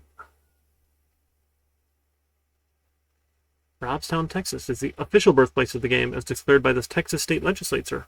You know, it's got to be true. Okay, so I will attach this rubric. You don't worry about the overall score thing. That's nonsense. And we'll be good to go.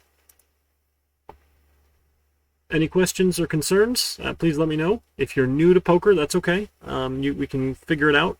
Won't be too bad, but hopefully this is something slightly more interesting than just an exercise in the book that you can actually play with, okay? And I should say we should make sure you can't bet. So there's ways that you can bet more than the other person, but it screws things up. So we'll just say you can't bet more than they have. Don't a player to bet more money the opponent has, and don't people to bet money they don't have. Okay, so it just keeps on going. The game keeps going till someone gets bored and quits or runs out of money.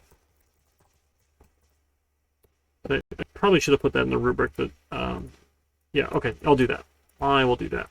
My apologies. I'm going to change this because that would make more sense. Because you don't need 2 points for every round of betting. That's silly. Rubric. Project 2.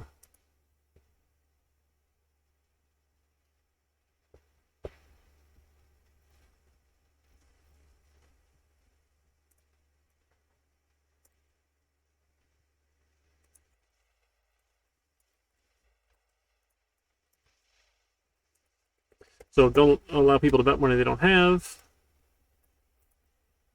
More money you don't have, and the game keeps going until they run out of money or stops. So that's a round of betting. I'll just do all the rounds of betting there. It's like 4 points. And then I can delete that one, right?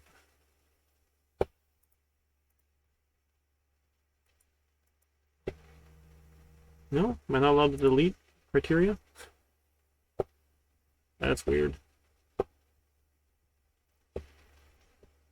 Oh, this one is delete. The rounds of betting.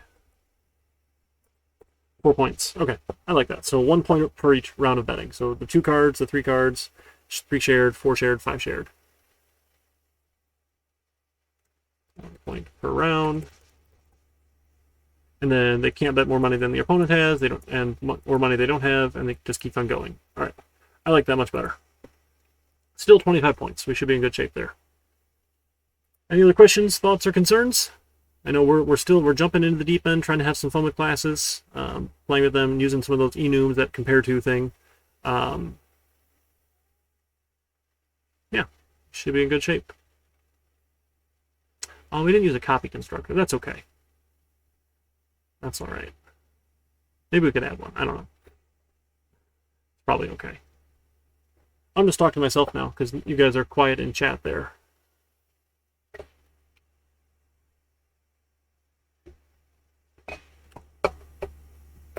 So chat with your learning partners. Study group this week 4 to 5 p.m. instead of 5 to 6. I think I can change that here. I think I can do that. I don't know. I'll figure out how to do that in a minute. All right. Anything else? Or if not, we can get moving on it. We just get going. Let's see. See who's around on Twitch, and we can go send a raid off to somebody. It's Tuesday, right? Who's around?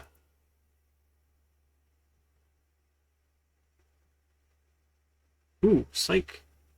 Is she around? Maybe we can go raid her.